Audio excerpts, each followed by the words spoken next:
Okay, we're live. Welcome everyone to the 49th edition of the Home Theater Hub. We're coming close to that Big 50. anniversary date, right? So thank you everyone for joining. Appreciate it. Thank you everyone for tuning in. We have the usual suspects, the three guys on the top. Mr. Ike, how are you doing today, sir? I am doing well. Doing good. How about yourself? Oh man, as I told you, this is my sanctuary. I literally didn't sit down today from the time that I got home till literally like right now, and I got home about 5:30. So, just lots and lots of stuff to do and take care of.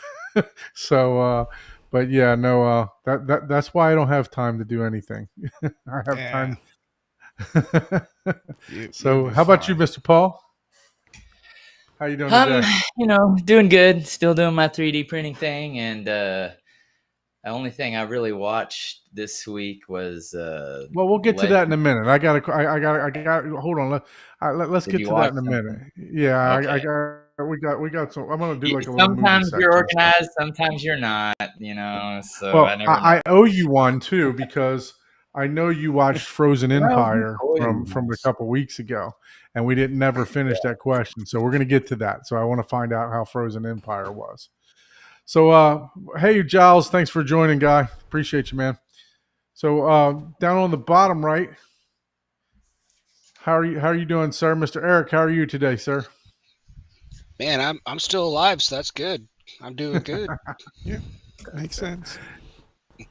I hear you. Anything exciting going on from since we last saw you last week? No, just lots of work going on, man. All good Yeah, though. understand that. Understand that. And then we have a special guest today, Mr. Bill Murphy. How are you, sir? Sir, how are you guys? How you guys doing? I'm finally excited to get on this show to have some fun with you guys. Been watching the last few times. Congratulations on approaching the big 50, or the I guess the big 52 is the actual anniversary, right? Yeah, I had to set Ike straight on that pre-show too. So you're not the only one that messed that up. Dude, it's 54 weeks in a year. I don't know what you're talking about. At least that's how my year feels like. I thought there was 48. Anyway, no, that's a whole other conversation. Oh, Yeah, it definitely feels like it goes by fast, but I feel every week, so I understand what you mean by 54. So, so mm, those of you that don't know, Mr. Bill, he is part of the Arvolution crew here in the United States, and I believe it's let's get physical, right? let's That's get the physical this. distribution.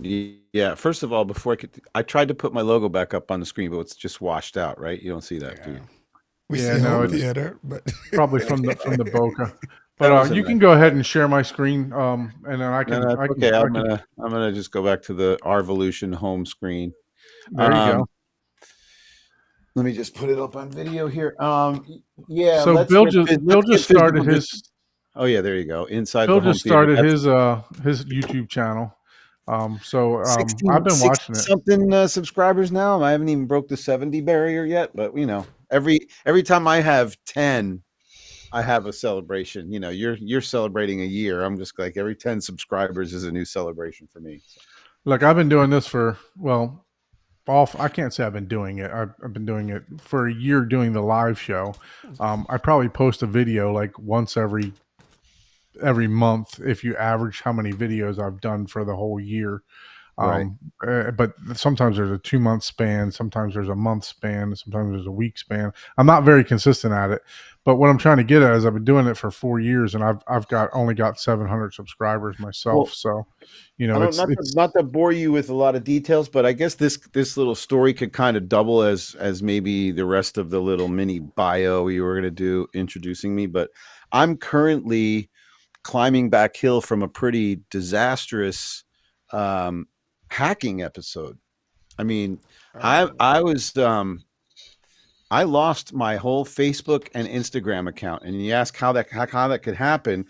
It's I'm trying to put the short version of the story together, but the bottom line is I lost my 13 years of my Facebook. I wasn't really using Instagram that um that enthusiastically, but I had between 4,000 and 5,000 followers on Facebook.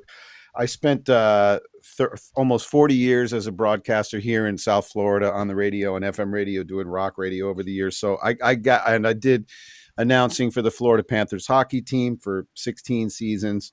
Oh, so wow. I had a nice group of followers on my Facebook page. And ironically enough, while I was on my way to Cedia,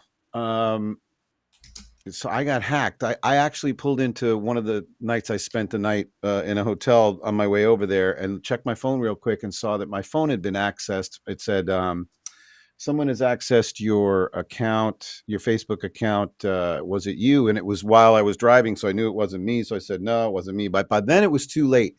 What had happened was a website that I put up 20 years ago, it's called Murphonics.com, had I used my email address from that domain for 20 years.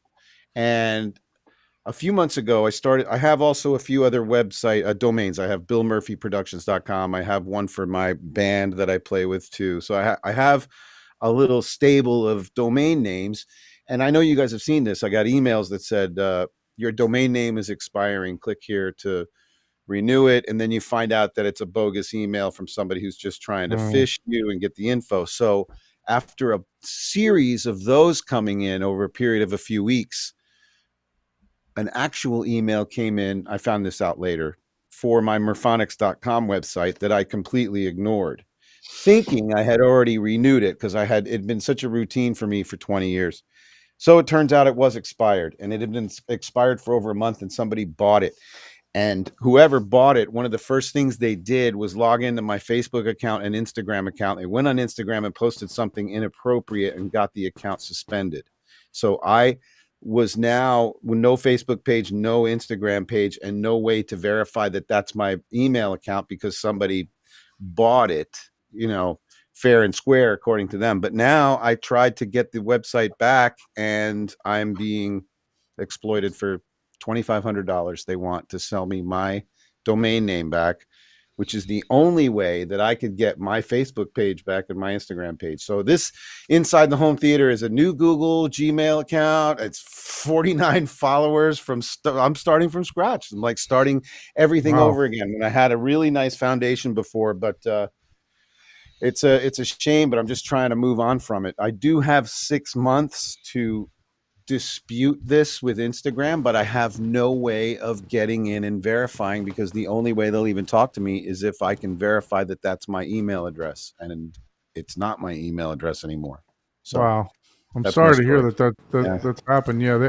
I had some stuff on my old computer, old Windows. That's one of the reasons I moved to Mac too, because it's, I feel it's more secure than a Windows computer. I don't know. You technical guys. I'm on Mac. Better Didn't than help I me do. for this, but I think it more had to do with Facebook than it did with any device I was using. Yeah. It was just that was somebody's way in.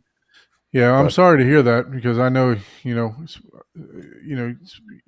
work hard to gather followers and subscribers and everything else. So when something like it's that funny happens, because, to be honest, I had been getting very kind of irritated with Facebook over the last 6 months. Of course, for obvious reasons. The whole playground is toxic and negative, and I wasn't really using it that much. And then when I got these new speakers from Mag Theatron, which we'll talk about later, and we were going to Cedia, and I'm taking videos, I'm like, man, this is what you want to use your social media for. And all of a sudden I found myself needing it. And that's when all the frustration from this incident is kicking in. But, we'll manage. That's why I'm jumping on shows with you, like guys like you, so I can help. If you guys share process. that screen again, make sure you guys go over and give Bill some support. Like I said, he's part of the Arvolution crew with Raphael. He helps distribute in the United States. Matter of fact, he's a stone throw away from me. I'm up here in I say up here in South Florida, but So we're I'm in the 25 northern part of miles away? South Florida. Yeah, I'm in Parkland, so I'm about 25 miles away. So I think you're in the Fort Lauderdale area, correct? Yep. Plantation, directly west of Fort Lauderdale. Yeah. So And our yeah. office is in Davie, right down the street too. So Yep. Yeah, I was by the old office. I think you were on the 2-story building prior to you guys moving. So I remember that when it was with Zapiti over there. yeah, 2-story And then you, building when we had to bring everything up and downstairs every day with the shipping. That was a brilliant idea. Get on the second floor. Pallets of product coming in and then going right back out to UPS. But yeah, now we're on a first floor. It's like an all-in-one sort of warehouse with a little office, so that everything's kind of in the same place there. Because by the time stuff gets sent to me from my crew in Europe, it goes right out the door a couple of days later. So yeah, and revolving door. you saying that you were in the radio background just explains, why when I watched your first live, you jumped on, why you did just so well. I Oh, was thanks. like, man, this guy is a fucking natural, right? I'm like, No, I mean, I did broadcasting. This is weird though, because there's a camera. I was never really concerned about people seeing me over the years, so I Right. kind of always spoke to an invisible audience. But this is, and then I did a podcast in 2010. I started one of those. You remember Rockline? Remember that old rock show called Rockline, where they'd interview the musicians and the guys would play their new songs there in the studio? I sort of did a takeoff on that called the Bill Murphy Show. It's actually BillMurphyShow.com, and there's about 200 episodes of guys. I was able, through the radio connections I had, I was able to track down people like Alan Parsons and Mitch Ryder, and some rock stars here and there, but then also local guys. Like there's great musicians here in South Florida that I would interview them, original music artists, and they literally come to my studio. And it was in an old studio that I had.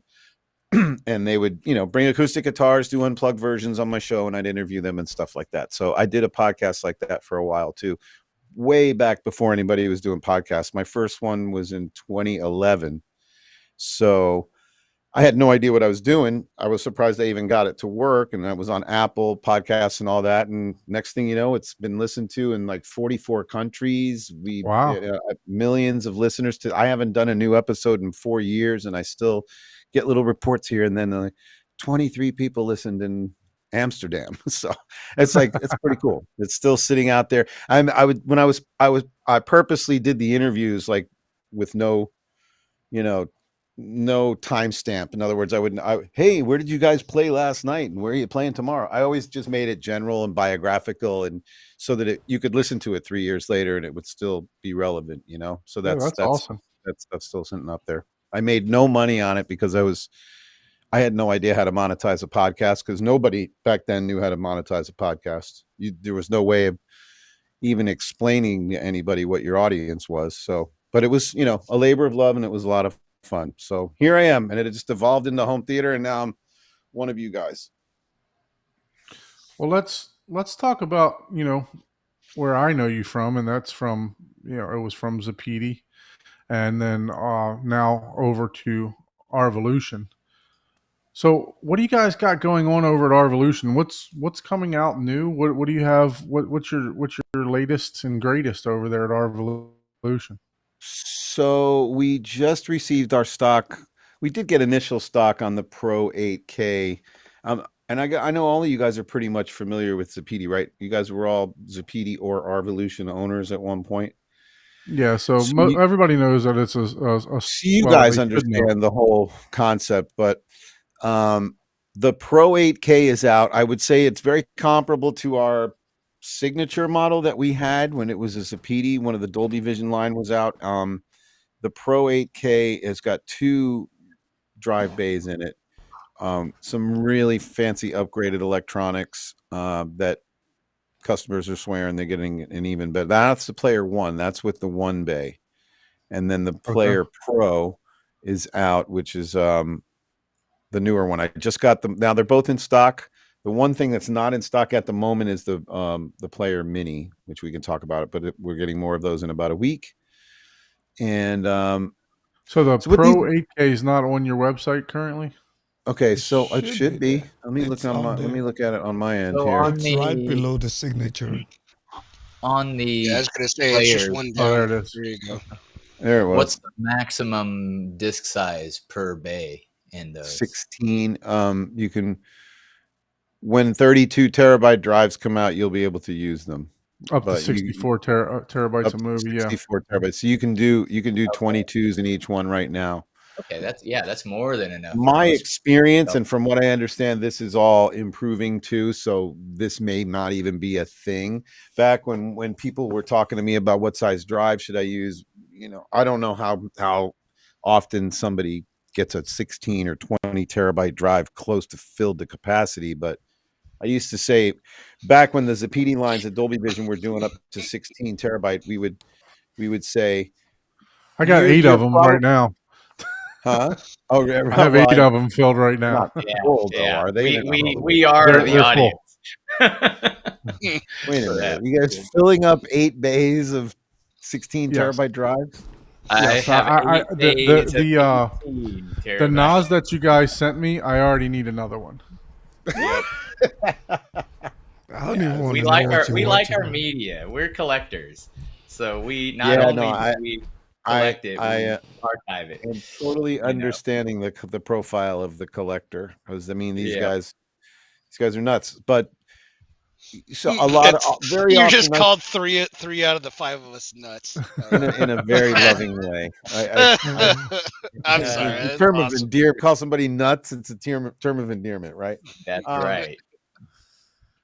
Because I am too. I'm completely nuts. But I'm the same with you guys, but with music. So I'm one of those guys. I'm bringing the and Raphael is too. But Raphael has a huge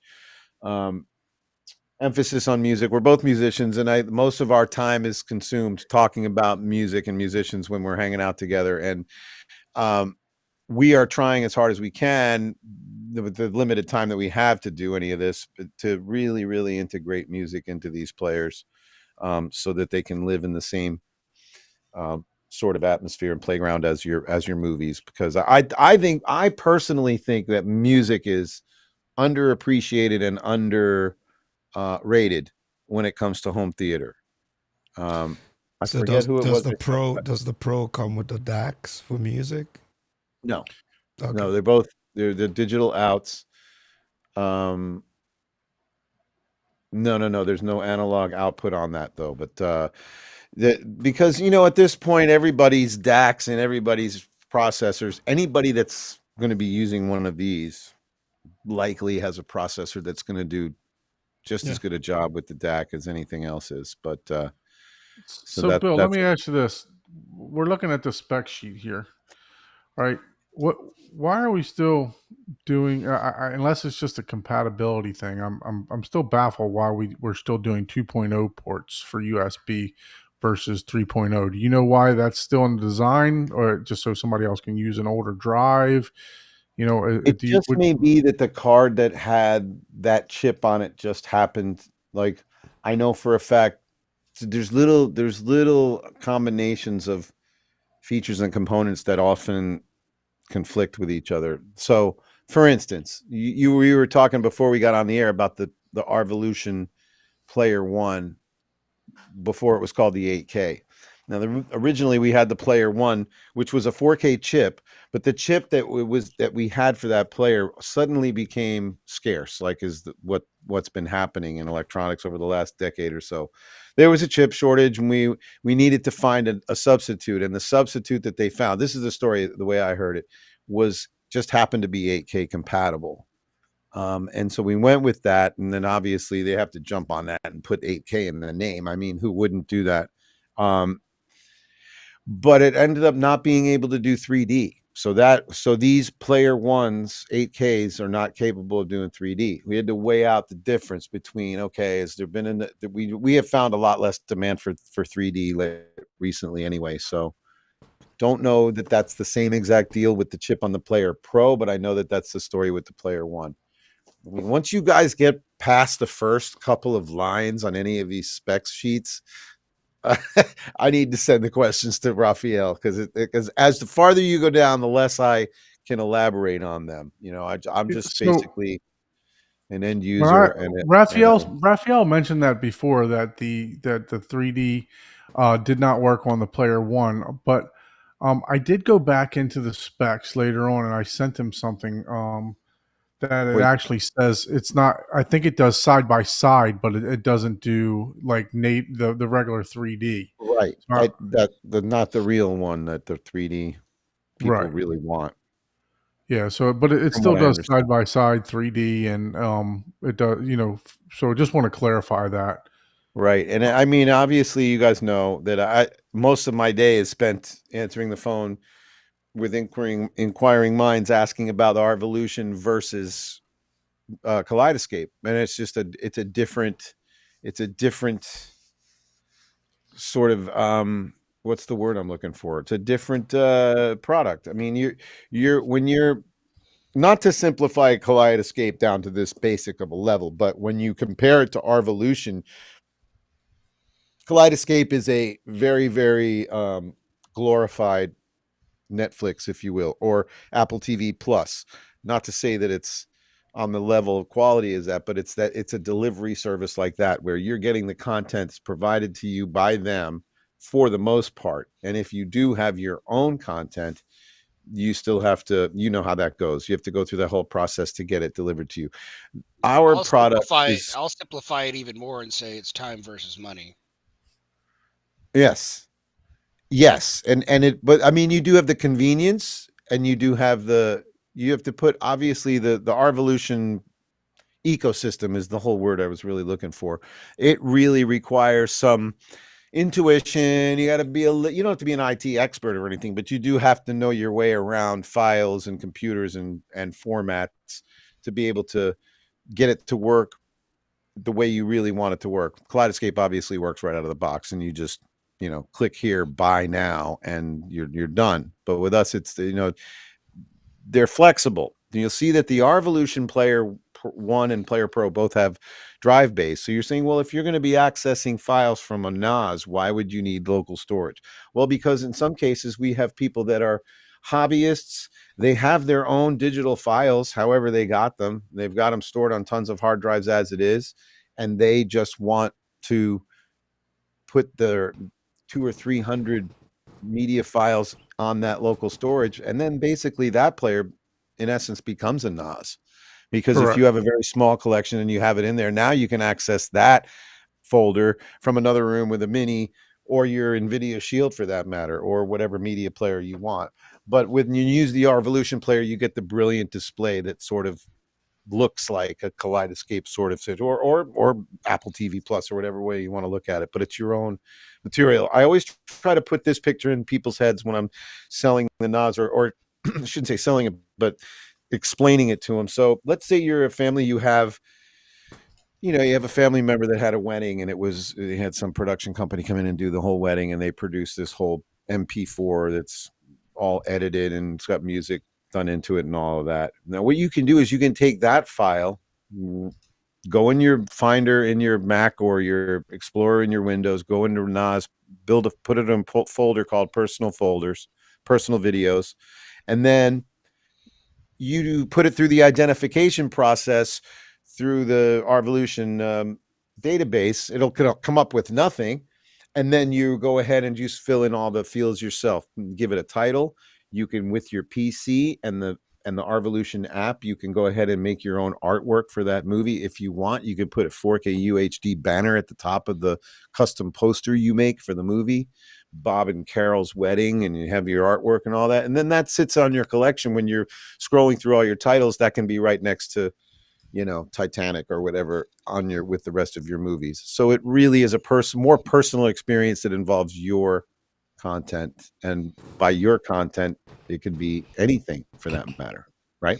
Bill, can I ask you about metadata scraping? So if I have regular movie rips that I've got from my Blu-rays, will it go out there and automatically scrape data? Okay. Right. And so I also see a follow-up. Go ahead. It'll see the title, and as long as the title doesn't have a whole bunch of extraneous characters in it, and you just go ahead and you edit that down to interstellar.iso, then it'll see that file and it'll identify it the way it's supposed to and give you all the stock artwork. It'll give you 10 different covers that you can choose from for Interstellar or whatever.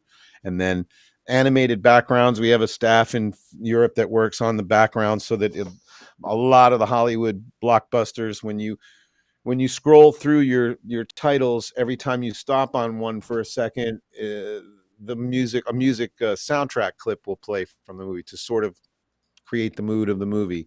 And then when you actually select it, then it goes to a staging page where you'll see the title of the movie and then a background artwork, and those are animated for us. You'll see if there's a car in there. What it is, it's like sort of a still picture superimposed over the front of the trailer of the movie, and that's moving behind you, so everything's moving around. Oh, he's going to show it to you there so you can see. I could actually pull it up too. I have our video on this computer as well. But anyway, so that's that. You guys understand it. I really appreciate you letting me take some time to explain it to everybody that's watching too. But that's it in a nutshell, I guess. A pretty big nutshell, but that's Yeah. So like he was talking about, you can have and I just loaded this up. So this is only one drive of my collection that I've had. I'm going to be doing a full UI video on the Arvolution and the NAS together. I put out an unboxing video about a month ago for the Arvolution NAS.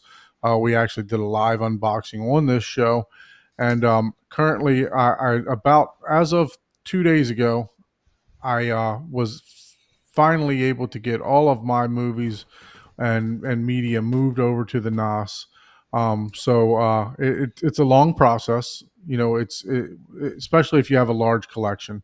So Paul and I, we were going through this, and we even asked like ChatGPT, what's real time for moving X number of terabytes, to your to your NAS and stuff like that. I mean, and it was coming up, for a 16 terabyte drive, it's like a day and a half. Yeah. Right, because you can only write so much on these drives. Now, if you have an SSD drive, it'll fly, right? But you still got to be able to.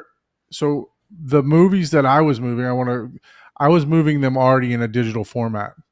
So if you have to spin your disc and copy it to the NAS, the disc is only going to spin so fast, right? And it's got to be able to pick up that data. So you're still looking at 45 minutes to spin for the disc. 4K UHD, yeah. Blu-ray can be under a half an hour sometimes. And that's not a limitation of our Arvolution. That's just the drive. That's just the nature of the beast, is what it is. Unless you can install some, like some SSD drives in there, to where it'll, because it's got a gigabit port on the back, so you can transmit a gigabit up to a gigabit on the NAS. So it'll allow it, but it's just the limitations of your everything else in your line, right? And in between the two computers or what the NAS and the computer. But I'm going to go through this. Like, there's also in the NAS, in the Arvolution NAS, there's also a backup. It's a RAID 5 configuration, and so there's the backup process. So for instance, I have 3 8 terabyte Iron Wolf Pro, and it's basically because I basically use my equipment for. I mean, obviously I do my fair share of personal use, but I like to show this stuff, and it's mostly short clips, and when I have demos and stuff over here, I'm basically just showing the same handful of things. But I have 3 8 terabyte drives in there. If at some point I wanted to make them all 16 and get 8 of them in there, so that's a whole expansion process that I would do. I'd get in touch with Raphael. He would be able to take the backup, save the backup, and then transfer it back to the new 8 hard drives. To me, sometimes when customers have done that, I think that's been like a 2 or 3 day process. It takes a long time or longer. Don, is this a hardware RAID? Sorry, Ike. No, yes. We're at okay, that's a good question. That's beyond my knowledge curve. Sorry. So. I have heard, and I'm like, I think I'm going too far. No, and believe me, I do. I should ask you to take a couple of minutes to explain that to me. But I have heard Raphael explain to people the answer to that question. I'm not sure I remember. I know that I could probably answer that question because I know that the You're good. You said RAID 5, so I'm pretty sure it's a hardware. The Zapiti NAS has a RAID card. I know that. Yeah. Does that mean so it's that's a hardware? Yes. Right. Yeah, it's a hardware RAID. But I don't know if the Zapiti NAS was RAID 5. That's the Gotcha. thing. Yeah, I was going to get really geeky, and then I'm going to pull back and say, Ike, That's I fine. stepped on you. I apologize. Go ahead. No, man. No, please good. put me in my place. I need to So- learn this stuff. So Don, do you have the rip of the Gemini man? The The what? Will Smith Gemini or Gemini or whatever. the I Will do, but Smith? I don't know if it was on this one drive that I just basically loaded in here. I tried to play it on the 8K player. We lost your camera, Don, but I See, tried to see what play you're it on the saying. 8K So your whole player. collection, your whole collection is up there, but not all of the titles are connected to it. I couldn't get the 8K player to play that movie, the Gemini Man, for some reason. I'm not sure. Is that 'cause it But runs I at know 120 hertz? I know Jordan Hater Cowboy had talked about having some challenges playing it even on the that movie? on the Dune. Wow. Yeah, the Gemini Man. I only have a 3-minute clip of Gemini Man that But he was able Raphael to had get the Dune to play it, the new one that was sent to him. But I tried it on 8K player even just 2 days ago, and I couldn't get it to play. I don't know why But I'm not. I can play it on my PC. So if I go to the R Video app on my PC, I play it works fine. I try to play it on the R Evolution. Nope. And I think they said it was recorded in 4K 60 or something like that, or 4K 30. So a lot of players have challenge playing that movie. Interesting. And that's the same So- reason I would think Gemini Man doesn't work, because it's 120 hertz. That's Oh, is probably it? made Yeah, to- it's Now, 120 hertz, right? Yeah. It was 4K 60. 30 as It's opposed to 60 4K hertz. 24. Is that what you're saying? Yeah. It's Yeah. 60 versus 24. It's not. Oh. 100. Yeah, it's 60. Yeah. It's 60, right? Yeah. So, but I think the might be a new setting. Dune can play it.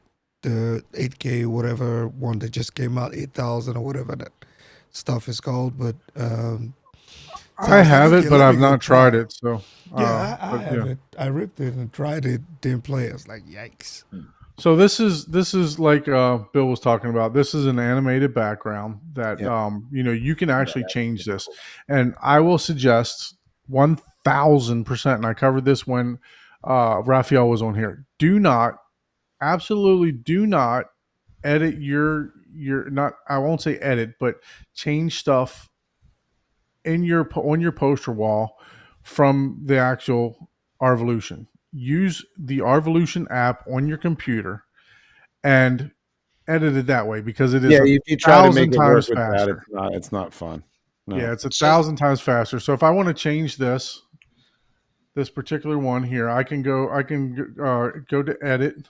I can change the picture. So No, there are here's some of the cover arts here. I can change the backgrounds. So if I want this to be the picture, pictures updated, that's now the picture for Endgame. And like as he mentioned, there's several different options to choose from.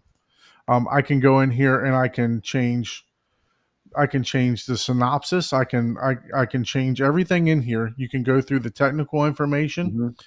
If it doesn't come up as a Blu-ray 3D, and I know that it's a Blu-ray 3D, I'm going to go in here. I'm going to change it to Blu-ray 3D. Right, that's very cool. So as Bill mentioned, this is not a one-stop shop, right?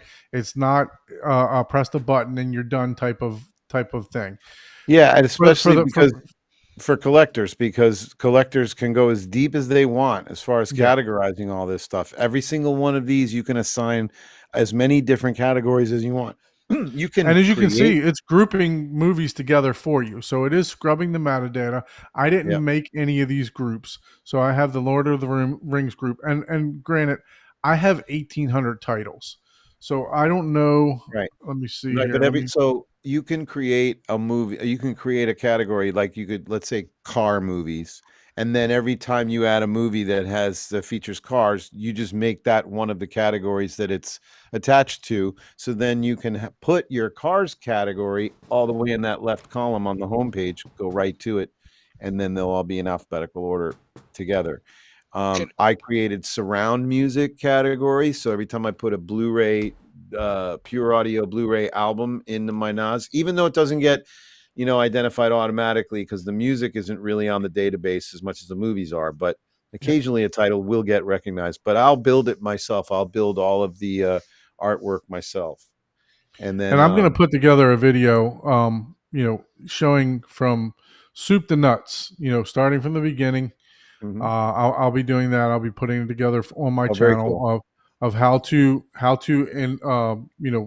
load your videos into the player, whether you're using just the internal bay or you're using a NAS or you're using an external drive. I'll go through all that, and then we'll go through one of my most viewed videos was actually the GUI of the Zapiti. So I know this GUI inside and out. I know there's been a little caveats here and there that have been added, but It's just more streamlined now than it was. yeah. Yeah. And I'm a perfectionist when it comes to certain things, and I have to have the banner across the top that says 4K. If I don't, I lose my mind, right? If I can't just let the movie play, right? I have to have it look perfectly, and then, as far as the moving backgrounds and stuff like that I don't really care about that much.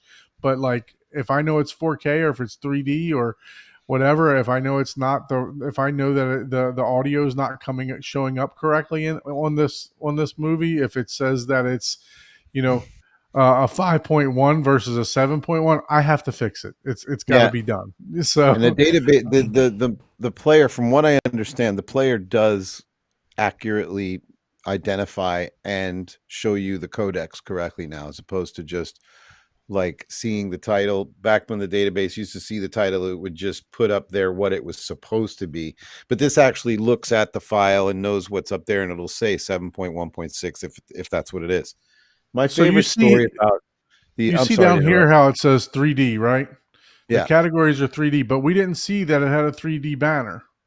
So what I'm going to do on this movie is I'm going to right click, and then I'm going to go over here to identify again. And I'm going to tell you why I'm going to identify again. So as you can see here, when I rip the movie, I title it 3D, Blu-ray, or 4K. That way I know that, yes, the movie pops up, Avengers Endgame, and I will title it something because I know that, hey, I'm missing a 3D movie here. This should be a 3D movie. So this way I can go in, I can verify. So now that I know that this is a 3D movie, I'm going to go to this banner here. I'm just giving you guys a quick, excuse me. Let's see here. Oh, this is great. It's a perfect example of how this works. All right. So now I'm going to go over to edit. Oh, excuse me. I hit the wrong one. Go here. Well, you had it. Then you're going to go to edit. Yeah, edit. And then I'm going to go down to top banner. Blu-ray 3D.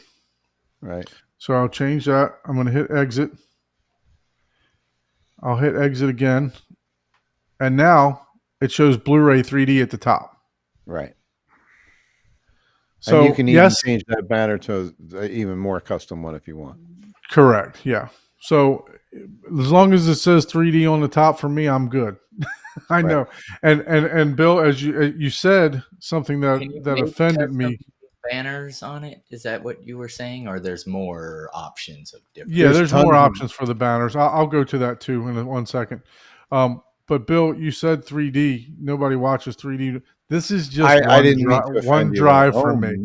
One drive for me. One of 5 people on this podcast that watches 3D. So and like just so you know, it does show on here. You got a whole rig that you put on your head for that? Oh yeah, yeah. Yeah, put the glasses and all that stuff. So, but yeah, no. Okay, so you were asking about the banners. So let me go back into that banner.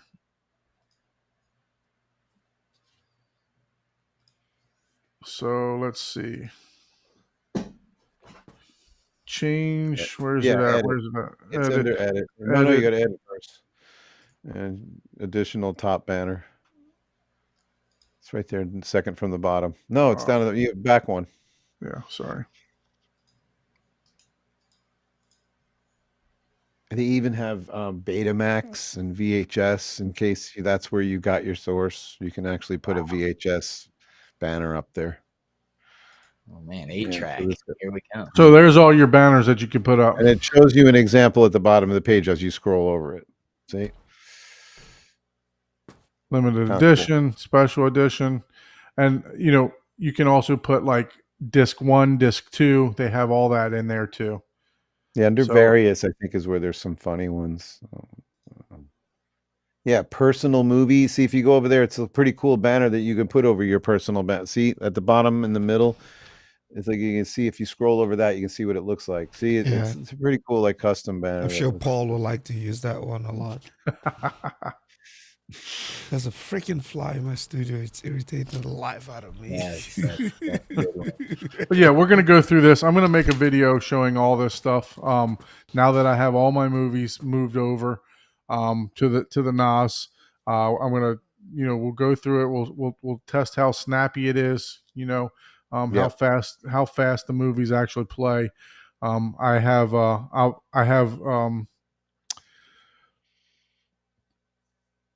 Ethernet 8 cables. So I mean they're super fast between the players and the network and stuff like that. I'm running a Wi-Fi 7 network, so it's hardwired in right next to me. As a matter of fact, everything is, you know, hooked up right over there still. So that's all the NAS and everything right there, the player. So we'll get all that going, and I'll test how fast it Very takes cool. to start the movie and everything else. But that's coming up next. So that's just a brief look. I'm going to end this with what I've always said. This is definitely this. I feel that this player is for the collector. Okay. Yes. For the people that it's definitely a cheaper solution than the Kaleidoscape when it comes to. Well, I mean, again, let's say you have 800 Blu-rays and 4K UHD discs, which I hear from a lot of people that they do, and upwards of way more than that. And let's say you get Kaleidoscape at that point. How many times are you gonna either not use it because you're gonna watch a disc that you already have, or if you do want to use Kaleidoscape to watch something you already have and it's on Blu-ray, you have to, from what I understand, you have to pay for it again. So that's a lot of expense. I mean, if you have your collection, you paid for it, you got it the way it is, or you got No, your so collection, actually, or you got it. You can download multiple versions of the movie. You pay for one, you can download multiple versions of the movie Right. at no additional cost. So But you what don't if have you to pay wanted for to, them. what if you had a, and again, I don't know, I'm not trying to do like Mhm. this is what's wrong with Kaleidoscape thing. I'm just trying to really understand what's going on with them. But I from what I understood, if you have a DVD of a movie and you really want to see the Blu-ray or the 4K UHD version of it, they verify that you have it, and then they upcharge you to give you the high-res version of it. Yeah, it's like a $3 or $4 charge yeah. Okay, for Still. most movies. Right.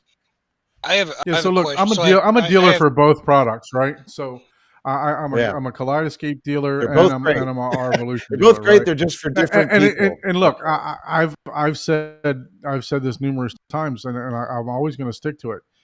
Convenience and ease of use, Kaleidoscape. If you're not technically sound in computers and like Well, you said, and the one files and thing everything you always else. forget, the one thing you forget to mention on the Kscape that is nice is you can watch a pre-release movie. That's the only reason that I would like. You can I didn't know that. get the movie before it's released on DVD, so you could have a Yeah, watch so- party right before it's even available. You know, sure. So you right can watch now, it in the theater first. Transformers 1 came out, so I'm watching that. I have that already downloaded. Alien, the new Alien movie, Wild Robot, all of those, Beetlejuice, all those are already downloaded to my Kscape. Oh, man, But you almost can there. also watch them. You know, Kscape's not the only place that you can watch them. So I want to be clear about this. Okay, you can also watch them on Apple, Vudu, anywhere you can get digital. You can also watch those movies too. So it's not just a Kaleidoscape thing, and I want to be clear about that. Well, like I don't said, they I'm a- have a pre-release though before it's even on Apple TV and all those other locations? Sometimes, but not all the time. Most of the time, they drop the exact same day. What happened to Oh. Eric?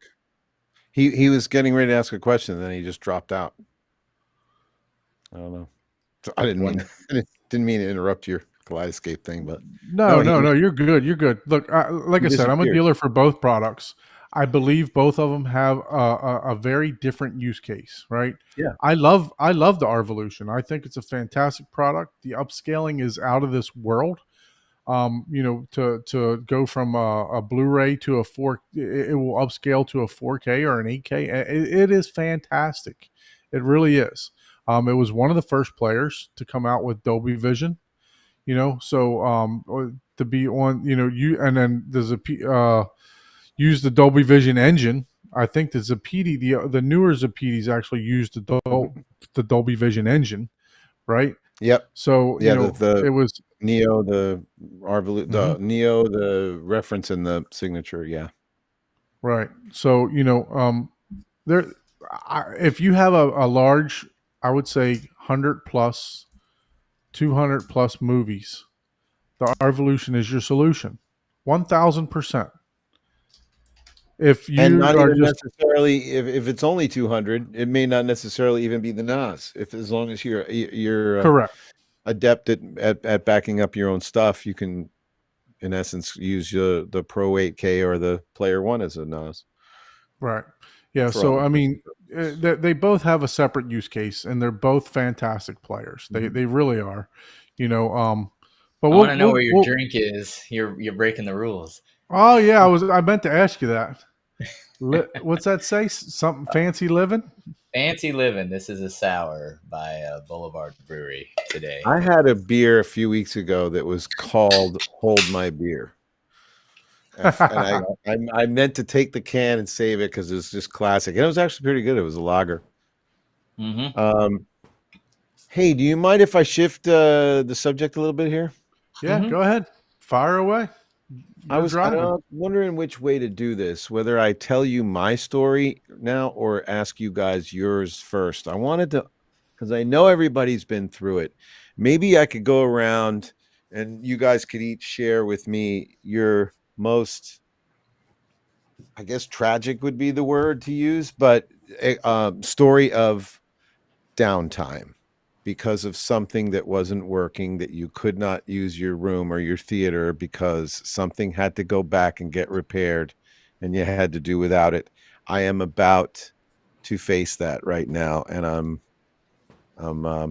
very upset about it. I'm not extremely upset about it. I just don't know what I'm going to do. My Anthem AVM 70 Oh boy. had me running around for a couple of weeks trying to figure out what the hell was going on. And I thought I had a problem with the amplifier for the Mag Theatron subwoofers. So here's what was going on. When I was navigating through Arvolution, or even NVIDIA Shield for that matter, as soon as an audio file would engage or disengage, I would randomly get these spurts of what sounded sort of like white noise. It was as if but it was only coming through the subwoofers. So it was as if white noise was low passed at like 100, and I was hearing that very low level, not very loud, but it was just cutting in and out. And it was happening when an audio file would start, it would go play with it. Then if I stopped the audio file, sometimes that noise would stop, sometimes it would continue. I thought I had some sort of a grounding issue. I thought what is going on here? Only coming through. So finally, last night I took the subwoofer out. Okay, so I have 5 external Bryston amplifiers, and I have one Mag Theatron stereo amp that runs the 2 subwoofers that I have. And so what I did was I took the subwoofer 1 and 2 out from my AVM 70 and ran that to the Bryston that runs my main left and right. And then I took the outs from my main left and right and went that to the subwoofer. And then I went back, and guess what? The noise was coming through my main left and right. So the noise is coming out of the subwoofer 1 and 2 pre-outs of my AVM 70 randomly. And I have to send it back to them and wait 4 to 6 weeks. Ooh. And I'm hoping maybe somebody's watching right now that goes, "Oh, I know what that is, and I had that happen before, and I can tell you how to fix it." Because I'd love to be able to open this thing up and fix it myself. If somebody out there knows, it's nowhere to be found on Google or Quorum or any AVS forums or any. No, I can't find anybody with the same problem. So I've already been on the phone once with Anthem, and it just made me think all day. This happened. I found out this today at 1:00 that I'm going to have to. I have a couple of special guests coming next week to do demos with me, and then I guess after I play the demos for them, I'm going to have to send it, and I guess I'm going to have to buy another one. And while it gets fixed, just use the new one until I get my other one back and sell the one I buy. Yeah, that's what I was going to say. I usually don't sell any of my gear, right? So I usually put it in a different room or Right. find another use for it, right? So every time something like that has happened for me, I've always just tried to use an older piece of gear as best that I could. I may not have had, Oh no, I can't do that. 7.1. I have a whatever. level of But I'm like you also. expectation Look, if now. I had a client coming or somebody else, yeah, I would just buy another one of the same thing. Maybe an open box or something like that from somewhere that. I mean, that's the other thing, though. I was thinking about getting one because I don't understand how there's more than one guy on eBay with brand new AVM 78Ks in the box for $3,200. I mean, I don't know if that's legit or whatever, but I don't know. I'll look into it. I have a dealer. You I can can always get it just go ahead and if I need upgrade to the AVM 90 and then have the 70 as a backup later on. It's funny that you said that because one of our dealers in New York, I talked to them today to see do you guys by any chance have an actual AVM 70 in stock at the minute, or do you do them order by order? And just like you said, he goes, "Well, there's an AVM 90 here that I know a customer did order, but he's not going to get it." I was like, "Oh, great. So maybe I am getting a 90." I don't know. And then, it would be a cool thing to do, even if I did get a 90 just to try it, then I could verify for myself whether there's a upgrade in sound quality from the 70 to the 90 that everybody says there is. I don't know what it could be. I'm not an Anthem dealer, but if hear that in that 90 that I'm not going to hear. If you're not stuck on Anthem, I can get you a Denon or a Marantz. So yeah, I know. I wouldn't say I'm stuck on Anthem, but when I first got into this and I was looking at what to get, I did all the reading, watched as many videos as I could on Anthem. They don't have as much of an online YouTube presence as a lot of other brands do, but I did see everything that was out there, and I don't know. It's funny about the Canadian electronics. There's something about them. I agree. I've been in hundreds of control rooms and mixing rooms and I horrible sounding broadcast control rooms for that matter. And I've heard so many different things. There's some character that's going on with these Bryston amplifiers that I have. Then they're Canadian, and I there's something about it that I can't put into words or describe properly, but there's something going on in Canada that they make their stuff. And I hate to use the word because I used to make fun of people when they did it, but they make their electronics sound musical. I don't know how they do it. And I think Anthem has a little bit of that too. Yeah. Personally. No, look, quickly, just to piggyback to the Player One 8K, did we ever get to talk about the price for it? The Player One 8K retails for $899. That's for the Pro. Player Pro is $1399. And it's actually, that's a really good deal because it's Zapedi predecessor, which would either be the reference. That one was $1599 and the signature was $29.99. And I would say that the Pro falls somewhere between those two as far as build quality and quality of the components and that kind of thing. Plus everything's newer now, so let's just look at the differences real quick. We'll go through that very quickly. I do want to hear about how you guys had to deal with loss of equipment and waiting and getting stuff fixed. Because I know you probably guys have some horror stories. So one thing that I saw here that we were kind of talking about backstage also is that I did want to point out that it has the 3D. Okay, so like I mentioned, it's got the side by side and the top and bottom 3D. I guess the frame packing is the original 3D that you were speaking of. Um, to be honest with you, I don't know that I've ever on any player have ever had the frame packing version of 3D. So, and that includes other Blu-ray players, 4K UHD players, stuff like that. So I'm not sure that I've ever seen the difference between the side by side and the frame packing. So I'm not sure. The other thing that I saw here, as far as differences from the Player One 8K and the Player Pro 8K, was the remote. So the Bluetooth IR remote, I guess it comes with it. Yes, And that's right. The Pro 8K does come with the new Bluetooth remote. The Player One 8K does not. So a lot of these remain the same between the two players. Low noise USB audio out, yes, versus no.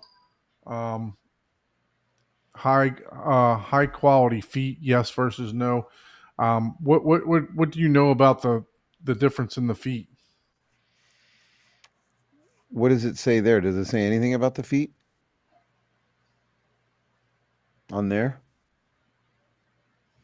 It just says high quality. I don't know. I haven't really looked at them close to. I assume that they're both about the same. Although the chassis is a little bigger and heavier in the Pro, so maybe they did do an upgrade on the feet. I'll look at that and get back to you. Wow, you're right. There is a lot of similarity. So yeah, they're pretty. Seems to be pretty close together. You said this is going to be more like the signature. The power supply a little more heavy duty though? Did it have a difference in the power supply? Yeah, I think it has a different power supply. It definitely has better power supply. Yeah, it does have a. Yeah, I remember combing through the specs, and I think the power supply is one of the highlights of it. And it's a pretty attractive looking interior too. They've got the Arvolution brand name on a few of the components and the covers in there. It's really Which one neat are you looking at? The higher end one? Yeah, the That Pro has 8K. The Pro. and it has the frame packing 3D in it, right? So it's the preferred. No, 3D. this is not 3D. No, this one is still the same chipset, a different version of the chipset, right? So that I thought I saw where it showed 3D and it had it's a side by side. Oh, well, what was the one that had the frame packing on it? That was the older one. That was the original 4K player. Oh, gotcha. Oh, okay. I thought the far left one was the 8K one, not so it's the one on the far right. Yeah. Okay, let's move on from our Don, are you not able to see? Are you not able to see comments and stuff on this while we're doing this? Yeah. So there's a tab over in the top right hand corner that shows like a chat sign. Oh, okay. But unfortunately, with this program, you can't answer the chat like you can on StreamYard. You have to actually go to YouTube and pop out the chat and answer there. So, but yeah, no, we're working on making a change. I think we're going to let this run out and then probably. So I can pull it up here. I got it here. Yeah, but you won't be able to send an actual message though from there. Oh, you really? can see everything that's. I don't understand why I've actually emailed them and talked to them asking them why we can't do this, but but anyway, all right. So let's move on back to your question. So Ike, have you ever had to have? I already know this answer where you're going to go with this. Yeah, my Sony projector. That was my projector. My Sony gave up on me, and I moved on to JVC, and I'm not going back. Okay, so you just didn't have any real downtime. You just, when the Sony went bad, you got the JVC. No, I had to send it in for repairs and had so many back and forths with Sony, and they sent it back to me and saying, well, it's a limitation of the projector itself. It's not that it's bad. I'm like, it's producing crappy image I Wow. mean, what am I supposed to do? Give me a new one then if it's, hit this limitation, but not, they refused, so I moved on quietly. Yes, What it about? was a couple of weeks. It was all, yeah, and I unfortunately, it did was see. It over. sounds to me like 4 to 6 weeks is standard for everybody. I'm Yeah, feeling. it was I'm over the holidays too, the Christmas holidays. So we I'm pretty spent the impressed entire with us holiday. because we managed to get stuff turned around in a week or two, and I'm like, damn. No, So we have the a. Sony I was have a over. It was over warranty the repair guys. holidays. I have warranty repair guys that come in once a week, and I usually have 2 or 3 or a few players for them to take care of, and then we get them sent out the next day. So it's like I'm on the phone 4 to 6 weeks. What are you kidding me? Obviously, they sell a lot more units than we do, but still, I don't know. It's a shame. And I mean, it's just I'm bought it a little more than a year ago. So you guys all know with any piece of equipment, I'm right at that point where I've totally mastered how to use that thing, Right. And now, so I'm not about to switch to another brand. How about you, Paul? Downtime with any of your equipment? Yeah, I mean, I had I had like a month down whenever I filled up See, my 8 terabyte hard drives, and I Oh yeah. bought the new 8 bay, and I did some miscalculations, but I was like, oh shoot, since I'm going to RAID 5, I'm going to be using one extra hard drive, so I won't have that space to copy all the 4 hard drives over, because it'll only really be 3 hard drives worth of space. So I ordered another one. Well, the one I ordered came in, I put it in, but one that I had ordered, that I had, because I ordered like 3 or 4 as future use, and I was using those. One of them was bad. So I went and called Western Digital and said, hey, I ordered this, blah, blah, blah, blah, blah. And they were giving me the runaround and like, oh, you're going to have to pay for shipping and all this. Oh, well, waive the shipping and all this other stuff. And I'm like, I literally got to the point where I was like, that's ridiculous. I'll just order it from your store online and then just ship this one back in the package. So that's what I did. I just ordered and swapped and sent back. But even that's then, what I'm gonna do. so, I think that's so what that I'm was do. like a week. And then after I got it set up finally, I had to transfer all my data over the, from the old one to the new one. And that took like 3 weeks of data transfer. It was 64 terabytes of data. Because So I mean, you weren't technically completely down at that point. Yeah, I don't know that I've ever really wanted to watch a movie. You still had a Blu-ray player, right? I mean, yeah. Yeah. I still Right. had that. Oh, But that's see, not the problem, bad. the reason I like the Arvolution and similar devices is I literally, once you get so many movies, I mean, I have, I think, a total of 3 copies of Ready Player One because I couldn't find the damn thing. And I used to watch that. I mean, I watched that movie like probably 15 times. It's And a I couldn't fantastic find it. movie. I thought, man, I must have loaned it out or something. So I bought it. Once I just didn't think I Then had you found it. Yeah. All right. Yeah, I literally had 3 copies of that. I was like, I need a digital interface because I I cannot mean, physically find. even that. I mean, Don has like 100 copies of Nightmare on Elm Street or whatever that movie is called. Nightmare on Elm Street? No, I don't have 100 copies. I have every one that has come out. Friday the 13th. Oh, I have Friday the that. 13th. Yeah. Yeah, But I have all those.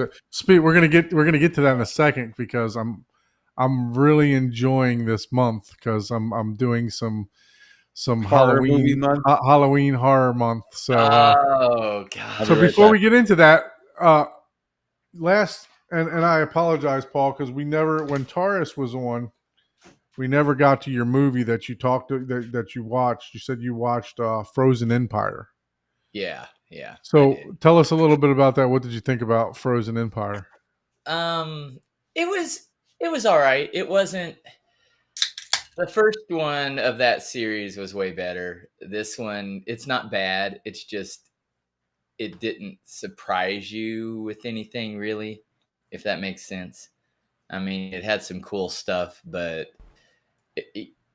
it's, I don't know. It's hard to explain. It's not a bad movie, right? But it didn't do anything different. It didn't, it was just another movie in the series, right? Where whenever originally you watched all the Ghostbusters, that you usually had some sort of slight different plot, and maybe it's just because you've already kind of seen the original ones and they're all, kind of, oh, well, now it's going to be some main entity versus, this or that type of deal. It didn't bring anything new per se Okay.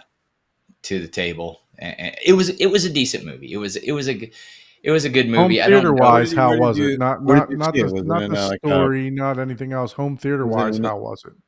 oh, it was this in the home theater. I thought you went in the theater. You went to a commercial theater and saw it. It wasn't it wasn't, again, it wasn't anything, there was a couple, spots where it's, bassy or whatever, but nothing outlandish, nothing. Not like Dune 2. Yeah. Oh my God. Yeah. The main worm scene Well, on that, they I use mean, the audio on that really well. Cause I hate when movies do full on bass for every single, scene, right?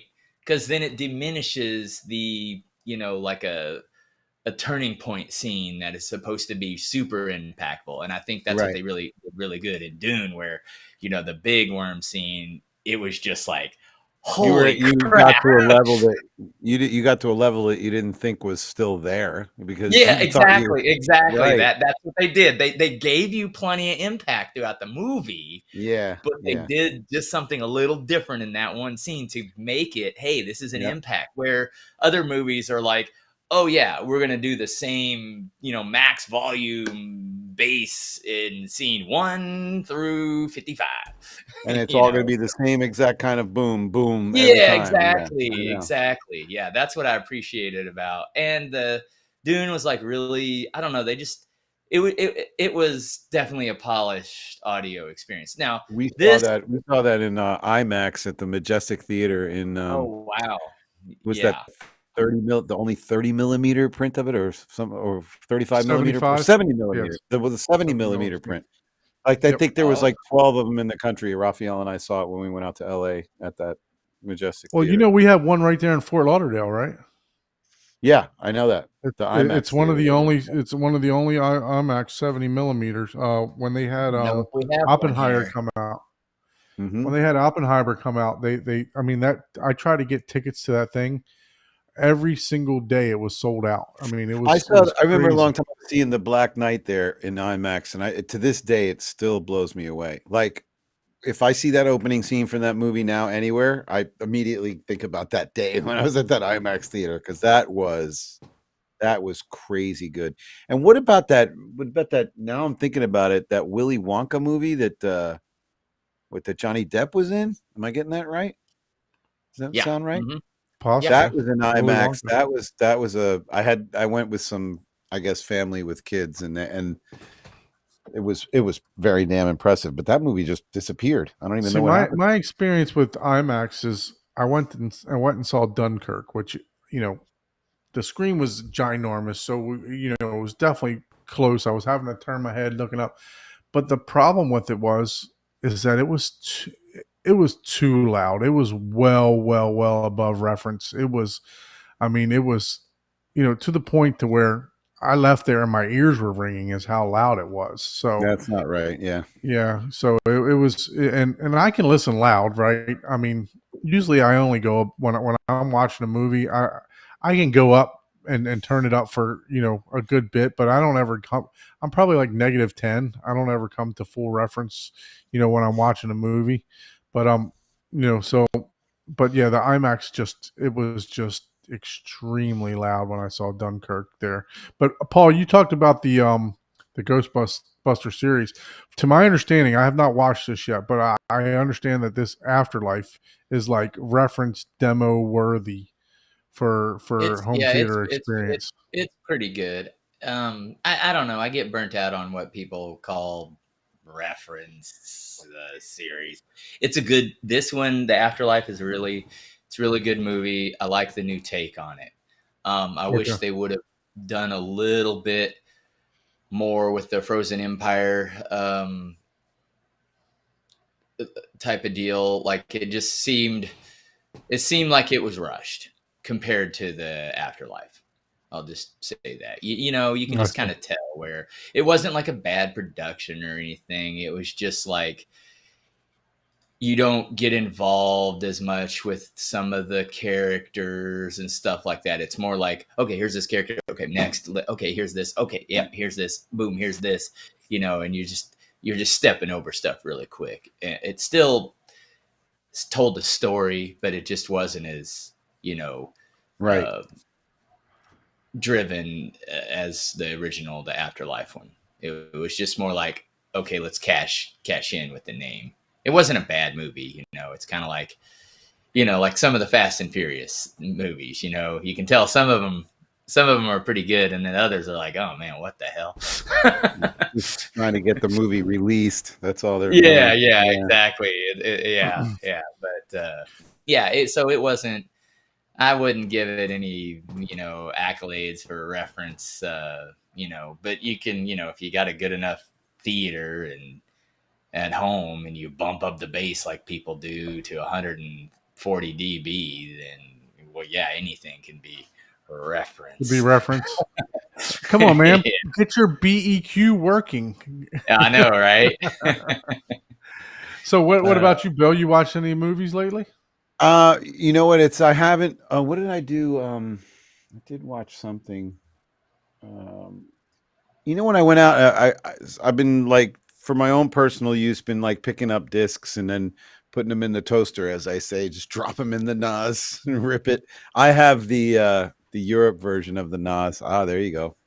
The Europe version of the NAS, which has the built-in ripper, which is a whole nother discussion, but not supposed to be using it here in the States. But yes, I am, because that's a whole nother thing. We're talking about this is for home use. When I watched the movie the other day, I just actually paid attention to that disclaimer that comes at the beginning. Is this disc is meant for home use only? And I thought, well, there you go. That says everything. Because if you're going to make a copy of it to watch it in your house for yourself, doesn't that constitute home use? That's why it's anything that comes after that sentence and that warning is irrelevant, because unless you're copying it and going to the swap shop and making copies and duplicating something, that's the guy that's doing the process of making the copy for yourself in your house is not illegal, but breaking the protection to do so is. That's correct. It's like these donuts are free, but the cage is locked. You know what I mean? Yeah. No, I mean, look, there's the gray area there, and what's actually going to be, withheld in certain instances, as far, or I shouldn't say withheld, but I guess I'm trying to say they would hold you to it, hold your feet to the fire, right, for certain things. But I don't think they ever really would. I think that they are in the business of making empty threats. That's all they do. I've never in my whole life come across anybody who's been prosecuted for any of this. Well, there were a lot on Napster. In Europe, they do. In Europe, they actually do. In the US, they probably don't pay a lot of attention, but yeah, they take it serious in Europe. End users? In the EU. End users themselves? I believe so, yeah. Yeah. I mean, but look, you have to be out here. Go after is the end user, really, because you have to be out here being stupid like me, saying, "Hey, I got 1,800 copies," right? Which I have every one of the discs, so it's fine. I mean, these are my movies. They're stuff that I'm just making a backup of. But no, I understand your point. So Paul, you showed the Deadpool there. What did that just come out on physical? Yeah, I got that, and I got A Quiet Place Part 1 because I don't go to the theater hardly anymore. I'm not Right. against it. I just enjoy the quality of my own home theater better than I do the Understand? I went the cinema. I went and bought three. I got three movies last week and watched them all. You guys probably all saw all of them. Moonfall. Do you remember that movie? I have Yeah. not Yeah. seen that one. I heard it was a great experience, but a very hard to believe Sorry movie. story. Yeah, I call the it a yeah storyline is right. I call trash. those movies the yeah right movies Yeah. because Yeah. like I remember I think it was the movie called The Day After or something. I've years and years ago I had a roommate and he was downstairs watching this movie and I remember hearing all the booms and the crashes and all this stuff and I'm upstairs and all of a sudden I hear him just yell by himself, "Yeah, right." So when you watch a movie that just has stuff happen that's impossible, I call those yeah right movies. But Transporter, where the car flips over and he knocks the right. bomb perfectly Moonfall was off the of. moon was going to hit the earth and they had to stop it from hitting That's the earth. how I Right. feel about all the Fast and Furious series. Mhm. Triple Well, you X. have to suspend disbelief. That's what the whole term was made up for. So I got that. I got Oblivion because Raphael insisted I had to see that. That was really awesome. Now, Oblivion's great. Oblivion had some of this, like what you were talking about earlier, about the multi levels of way like captivating low end, where you're at a level where you're like, oh my god, this is my whole room is completely pressurized and this can't go anywhere from here, and it's the spaceship is like outside of where it's going to dock, and then all of a sudden when it goes to dock it's like what, and then you feel like you're being pulled into the dock because it Yeah. just gets to the next level of base. That was crazy. Oblivion, Moonfall, and what else did I get? Everest. Good movie. Yeah, Everest is good. Jake Gyllenhaal.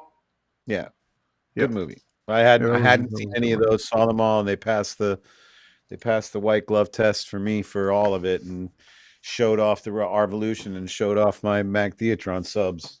Like, How about you, Ike? Anything new that you watched? No, I've not. I've been really super busy with work and kids soccer. I've not watched a movie this week. don't get me wrong, But- I've been so busy too. but Those I'm- movies I'm were watched planning at like to- I'm planning 12 to at watch midnight. something this weekend. So Yeah. So I was able to watch a movie the other night, like you said, Bill, with my wife. I'm going to share this screen. Let's see here. Do. Let me share it. Go ahead and switch that over. I got a new Quad album today from Rhino. So, Woman of the Hour is what I watched. It's a slasher, kind of, sort of a slasher, but it's about a serial You and your killer. wife watch slasher movies together? That's awesome. Yeah, my wife likes watching, horror too. So, but yeah, we watched this. It's on Netflix. It was pretty good. It's based on a true story. The person that actually escaped from the serial killer actually had a big part in this. I think was written and directed by her. So it's a pretty good movie. It's the as you can see here, the killer was actually on the dating game back in the So yeah, that's a true story. yeah. So Right. it was actually pretty good. So I watched that. That kicked off my my horror movies Your for the week. Halloween horror month. Yeah, and then by the recommendation of Steve on Brightside Home Theater, I went ahead and I purchased the new Second Sight remake. If you can key in on this, Ike. oh, give me a second. I'm looking for my. Second Sight. Oh, The Hitcher. So The Hitcher, classic slasher, right? Yeah. Never thought.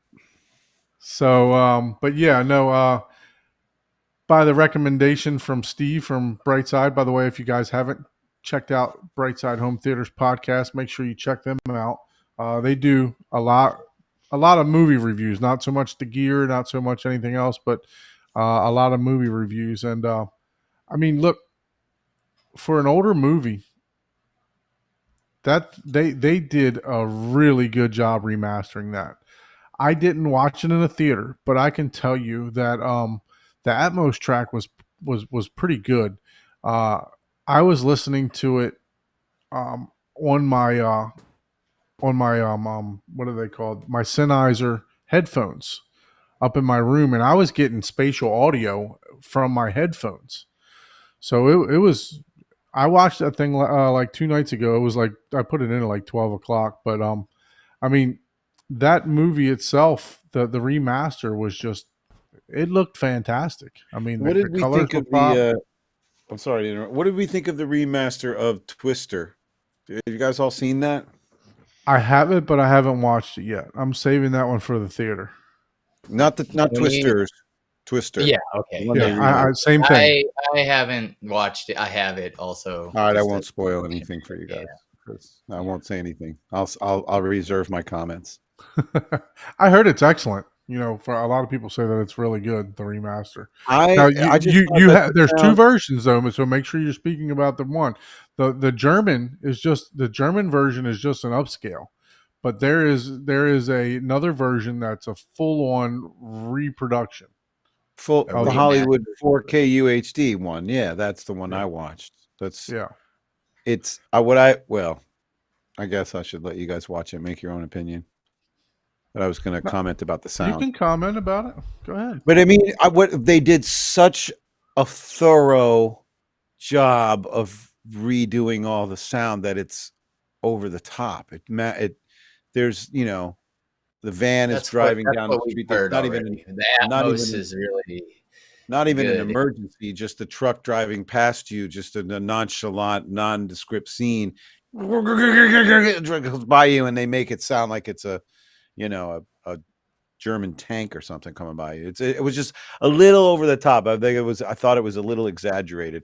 I see. I mean, thrilling though, no doubt, and a lot of use of the Atmos speakers, which is good. Glad to Yeah. hear that. Like I'd rather them overuse them than underuse them, or Yeah. keep it as a static mix. Yeah. So what do you guys think? Ike, I know you're a big older movie fan, right? You like the Sound of Music. You like, how do the older movies hold up for you guys? Have you guys gotten like 310 to Yuma and watched it? Have you gotten some of the older remakes, and rewatched them, like The Abyss or True Lies? What do you guys think? Do those movies still hold up for you, or is it like, I don't know. It depends I on the think movie. It's a Yeah. mix. Yeah, I've watched some stuff where it's literally like that. I remember that being way cooler of a movie, Mhm. but some of them I've like. Okay, for instance, a lot of people I know. Fred's on here. He hated Total Recall, the remaster. Yeah, Dude, I loved it. didn't like I mean, that. you didn't could like the tell that it remaster. was green screened and all that, but it's just like rewatching that and like Running Man on my own 150-inch screen with way better sound. Like I get it. You can see stuff that's like, oh, I didn't even notice that before, but you had to have liked the Yeah. movie in the first place a lot. But I enjoy rewatching it because it's very nostalgic, and I'm not being judgmental on, oh, this should be digital, or this should. Right, look I kind of think you're touching on sort of what I was talking about Twister. It's almost like it felt detached now. Like I remember watching the movie when it was first out, and it's grainy. It's inherently grainy just the way it is, just because when it was shot, and the sound that went with it before went with that a lot better than the sound that they have now, because the sound sounds like, wait a minute, Sounds why isn't the- forced. It why sounds like isn't they the forced picture it. perfectly clear if the Yeah. sound is this big? You know what I mean? Like I've got a way bigger sound and a smaller picture, just pixelation wise. You know what I mean? It's like, yeah, they made the sound bigger than the film, and they don't need to do that. They just Yeah. need to go keep it where it was. Yeah, I mean, if I it didn't works, like Total Recall when I watched it because it just felt with the whole film grain and the green screen. And I guess the older you get, right, compared to when we first watched those types of movies, we didn't get to see a lot of those mistakes, right? And We didn't Yeah. see a See, lot I of. love Now the you Grinch. watch it and you can easily nitpick on it, Yeah. you See, know. I don't. And I love it. The Abyss, I tried to watch it. I just went back and watched the old one. I was like, you know what? I'm just gonna go back and watch the original Are we one. excited about this new Aliens coming out, the Romulus thing coming out, or is that I something heard to it's be? really good. I I don't heard know. Yeah. We'll see. for Shane Lee reviewed it. He said it's one of the most active mixes of the whole How, year. how did he get to? He get to hear it in his home theater, or he saw it in the theater? Yeah, so it's already out on Kaleidoscape.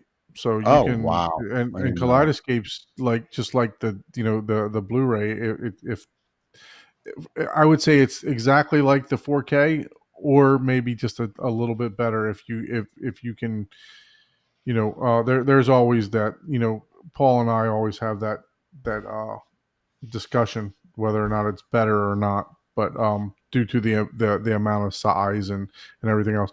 So what about like The Shining? A remake of The Shining. I know that. I like that. I mean, I'll I watch don't that. mind the grain. The grain is fine for me. It reminds me of going to the drive-in. I used to go to the drive-in a lot. I No, don't no, care I, I how I good agree. I the think the scene grain was. should be there. If it was there in the first place, it should still Yeah, be there because that's part of the character of the movie. But when you make the music clearer and yeah, bigger and the sound bigger than the picture, then it think it becomes detached. yeah. You You can't know, do anything distracting. It's that, and that's the right? thing where Like they'll how do cheesy something. Twister was. It's a cheesy movie. Well, when the sound is that big, it just makes it It makes it even look more so cheesy. serious. Yeah. Yeah. Yeah. It's Well, no, kind of it like exaggerates the cheesiness. Right, is yeah, what when I they meant. take the film grain out, it almost looks too digital on some of the movies. Right, Because they've right, done right, that, right, and it's like, well, right. that's kind of distract. You're like, No, I didn't want you're to see just that. looking at how perfect the skin tone. You're just like, wait, what? Yeah. And Like but speaking yet of they don't spend that whole time on the whole scene, right? Just right. some of the main parts. So So it's I'm distracting. sitting here looking. I'm sitting here looking at just my Arvolution app that we were looking at earlier. Rambo. Could you go back and rewatch the whole Rambo series? I have. I will. I definitely will. Cause I don't even think I I saw love it. all of them in the first I place. love it, man. Now I it's Yeah, gonna did. be some of them cheesy. aren't. I'm Some gonna of roll them my aren't eyes a that few good. times, Right. but Wait, are you Yeah. saying those When you got watched this as a remastered? kid, right? It was like, oh my god, this is so great. Yeah. Did they I Some don't know. of remaster them those? are Is that like, what you're saying? oh, yeah. I don't know Here's that what I I can got. get that excited about Here's what I got Rambo. today. You want to talk about old? So I don't know if you guys recognize that at all. No, nobody does. I'm sure. No, not No. that one. 1971, Bread, Oh, yeah. the No, I Baby I wasn't born. Want You album. I wasn't born just yet. Oh, see, yeah, I'm the oldest one in the group. Finally. These are the Quadio, I guess is, or Quadio, I guess they call it. Rhino puts out these the original quad records that they made in the 70s. They've got direct transfers now, and they put them on Blu-ray. It's in 5:1 format, but there's no center channel. It's just all in the 4 channels, and you get a Cool. I had a 190. quadraphonic Panasonic player back in the day. Yeah, It was 24-bit 192K. These things are You do resolution's insane. SACD, Bill? Do you use Yeah. SACD? Yeah. Yep, I do a lot of SACD. Yeah. And I had a lot. It's great because once I got into this business and I started bringing the Blu-ray players home and trying stuff out, it's pretty funny how I evolved into this. Because when I first started for Raphael and Arvolution, I was basically doing marketing because this guy that was working with them contacted me to help them do voiceovers for their videos, and we did some instructional videos. We did this whole series of videos on the Zapedi website called the Zapedi Experience, where we show people how to use the equipment. And I would do those, those introductory videos where you pan across the front of the machine and whatever. But anyway, I was just really basically doing marketing for them. And Raphael, I started talking to Raphael, and he's telling me about all this multi-channel music, which I had never experienced. And I have a Pro Tools editing suite in my studio.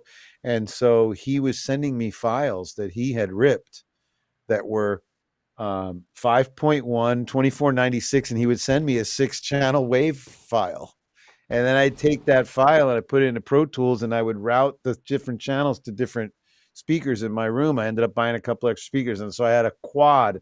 I had a 4.0 system in my studio when I was first experiencing 5.1. because I would virtually put the center channel between the left and the right and just basically recreated 5-1 that way. And that's how I discovered all this stuff. And then I was like, Jesus, this music is just, it's like opening the hood and looking inside and hearing everything like that was really going on in these recordings. And so that's what really got me revved up into doing all this. And that was about 5 years ago. So Yeah. I've had an accelerated sort of cram session over the last few years getting into this business. Awesome. Yeah. Yeah. That's cool. one thing that I wish that the Arvolution would come out with, something like a nice SACD player, because you guys are big on audio quality, and I know the I wouldn't Metatar. rule that possibility out. I think the only thing holding them back is to be able to get SACD might be a little easier to do. To do Blu-ray players, it's expensive because you got to get the licensing to actually use Blu-ray technology. Mm-hmm. We might be able to do with SACD. I know that there's been rumblings. Those guys do a lot of product development and planning in secret, and I don't really hear a lot of it about it. Hey, we got a new product coming your way next week. I didn't hear anything about it going on for the whole year leading up to that. So they're kind of top secret about it. But yeah, I wouldn't rule that out. But yeah, I mean, you guys have spit out like 5 different players in like 6 months. So yeah. Now, can't you do what you do at the movies with an SACD and just have a player? Not SACD. Well, now people have figured out there is a way to extract the DS. It's called a DSD file. It's actually a DSF once you pull it out of the SACD. But I don't know how that works. I don't know how, but obviously Blu-ray you can rip just like a movie, the music albums in any case. But yeah, what we're working on, what we're trying to get is get our database expanded so that when you put a music disc in, it'll identify that, and then you can have a music section and a video section on your Arvolution player. But right now the emphasis is on video. We have a lot of features that our customers are calling us about. After users use the players for a little while, they'll call in with an idea or a modification, and we literally take them all very seriously. And sometimes they all end up in the next update or an update down the line. Yeah, I know that Let's Get Physical, the part of they have the Blu-ray player for the Metatar. How am I saying we had that Magnetar and Revon, but Magnetar. we're no longer distributing those brands. Oh, really? No, you didn't know that. No, we as of July or August, I guess, we're no longer. It was a mutual parting of ways. It had involved a lot of technical stuff that had to do with what was going on in Europe. So it was nothing on us, but we're still supporting our current customers. So anybody that you got Revons for or anything, or Magnetar, we're still honoring the warranties. We still have the warranty repair that we're taking care of until we know for sure that the new distributor is going to be taking care of support adequately. And it's basically the manufacturer themselves.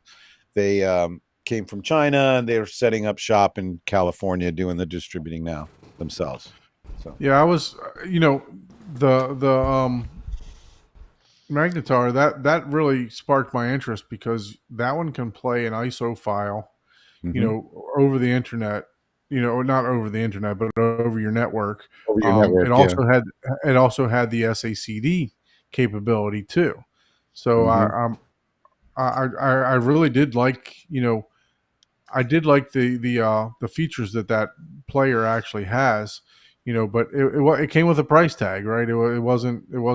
I can vouch for you right now that for anybody who owned an Oppo before or still does and is a fan of that experience, the Revon Blu-ray player, because we were the exclusive distributor for both brands, Revon and Magnetar, for the last 3 or 4 years, maybe more, and so I oversaw every sale of both brands for the whole time. And I can tell you from my personal experience and from the feedback from customers and dealers that the Magnetar UDP 800 is as good of a Blu-ray player that there is on the market. The Revon line did a pretty good job of filling the void that Oppo left, but not quite. It almost did. It did a pretty good job of it. Magnetar did, and then some. I think it's even better. in a lot of things about the Magnetar player are even better than the Oppo. So the UDP 900 is not. It's an over the top player. It's got the 8, the 7.1 analog outputs that hardly anybody uses anymore, and it's like 4 rack spaces, and it's $3,000, and it's way more than you need. But the UDP 800 is $1,599, and it's really well priced and a really reliable, sturdy, amazing player. Best sounding CD player I've ever heard. So there you go. That says a lot about a Blu-ray player. Yeah. Like I said, I like the fact that it would play anything you threw at it. Just like the Oppo, like you said. So that was awesome. I never got to experience one. I was actually talking to Raphael about getting one in, but I never really pushed. Pushed to get to grab one, especially since I'm only right down the road. But yeah, I did wanted to hear how it sounded and stuff. So I'm sorry to hear that you guys aren't still dealers for that, because I was unaware of that. No, it's no, we're concentrating on the Arvolution. Well, now, like you said, we have several products from them now, and then this Magtheatron speaker situation, which is I've got to get this word let's out. segue right into that. If you'd like, let's go ahead and get you dialed in so you can give us a little theater tour here and show us this new speaker line that's can't come to the US. Yes. So all I can tell you guys, anybody that's listening, I mean, the one thing that I can say to describe this, where's your text that you sent me? I gotta find this thing. Hold on. Did you send me a text message with that? Oh yeah, there it is. Okay. Got it. Allow. And now I have to turn my to the rear facing camera. Turn my computer speaker down. And I'm gonna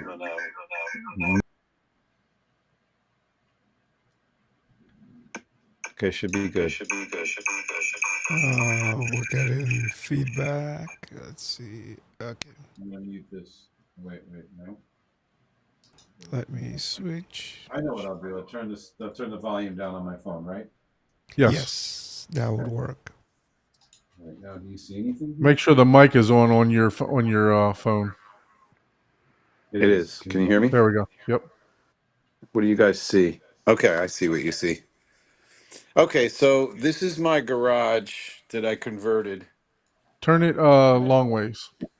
I'm gonna turn these headphones down. That's okay. There we go. You want me to turn it like this? Yeah, landscape way. There you go. Okay, so I'm gonna turn the lights on all the way up here. So what we did was we converted this garage so that my brother does recording. So there's a whole area on this side where his drum set is. Right now it's covered up with sheets and pillows so that it doesn't resonate when you listen to music and movies. So that's sort of what we do. It's fully mic'd all the time. All the microphones run through the ceiling over to this rack where I have all of our recording equipment on the top. There's all of our mic preamps and our interface. I have a DBX tube compressor and Avalon. And then once we get to here, from everything down here is the home theater. There's my Anthem receiver, which is going back. That's the Arvolution player. That's my Magnetar Blu-ray. And there's my Magtheatron amplifier for the subwoofers. And there's my Bryston vintage amplifiers that I use. So everything is all consolidated in this one tall rack here. So then what I did was I sort of blocked off this area here. So what we're looking at is obviously this is the long way of the garage. So in order to decide rectangular so that you could why are my headphones up so high here? You could sort of have the home theater shape. Is I've got these panels here that I hung on chains here. I could remove these if I want. So if like a band came in here and wanted to record, we could move these. We could take those down and create more room. But what they do is they sort of create a corner here so that I have a little bit of a corner situation going on over there instead of the open space, and it matches the other side. Okay. And obviously, since it's a garage, there's a laundry area back here that's covered by these curtains, and they're very acoustically treated. And then this corner back here has a closet. And then in this closet is where I have my NAS. It's not lit up right now, but my NAS is on top of a cabinet there. And behind that curtain, which that's another thing, it makes a little bit of noise. So it's, oh, I should have this up so I could hear you guys. I'm sorry if you're trying to talk to me. Now you No, can, I you're good. guess. So I don't have a big fancy projector like you guys do. I have the Sony X95L, so it's 85 inches, and I've got it flanking. I've got the speakers sort of flanking it here. So since this whole like listening and viewing space is probably 18 by 13, so I really don't need that much bigger of a screen, although it would be nice. Okay, now Mag Theatron. This is so my system that I did have in here is right now it's behind the Mag Theatron speakers. I have the Emotivas, the two T zeros in the front. I have the B1 pluses in the back, and I have the A1 plus on the ceiling. And I had a C2 plus as my center. But for now, I have the Mag Theatron sitting in front, and everything's hooked up. That is the M8L. Now this is, they have an 8, a 12, and a 15 for this performance series. So this is the smallest of the three. And I know it looks like a horn, but it's a 2-inch, I mean, it's a 1-inch titanium dome tweeter with a wave guide assembly in front of it. So this is the 8L. So this wave guide directs the signal from the tweeter more towards the main listening position so that the early reflections don't go off the wall. They more or less go towards the middle of the room. So there's an 8L and there's an 8R that have those those horns. Those waveguides can be rotated so that if you did this one vertically instead of horizontally, you would turn that waveguide 90 degrees. Now the center channel is the same as those, but of course the waveguide is straight, so it comes right at you. So when you're purchasing them, does it specify left, right, or is that Yes, something? there's an Okay. 8R, an 8L, and an 8C. Okay. M8L, R, and C. And the same thing with 12s and the same thing with the 15s. And they're technically they're screen speakers. They're meant to be behind the screen. The 8s can obviously, like I have them, I just have them temporarily set up on these stands. So I would But they imagine can, that the 8 means that that's an 8-inch driver in there. that's an 8-inch driver. Yeah. And it's For once, you know, it's company gonna be actually adequate makes a for good most name. rooms. Sorry. I said for once a company makes a name that makes sense, right? Yeah. Right, exactly. I mean, it's and that's I believe that speaker retails for about 1700, maybe a little more. It's rated at 200, maybe 2 or 300, 200 watts, and maybe 300 peak. I'm not sure. But I'm running them with a Bryston amplifier, which is only 60 watts per channel. So at 4 ohms though, that Bryson is 100 watts, so I think they're getting the 100 out of this. Okay. So now these are the monster subs. So I got a pair of them. These are the Hammer 15s, also meant to go behind the screen.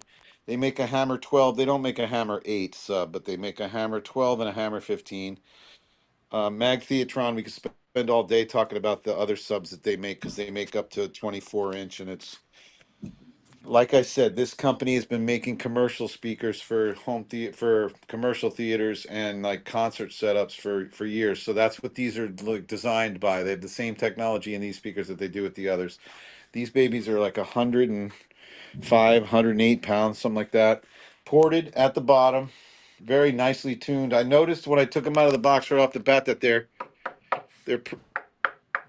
pretty resonant, more resonant than I thought they would be, and I was a little concerned about that when I took them out of the box. But once I started hearing them, I realized that they are very, again, to use the word musical, they're very musical. You hear a lot of detail and a lot of note definition in the bass guitar in music, and plus you get that extra deep low layer.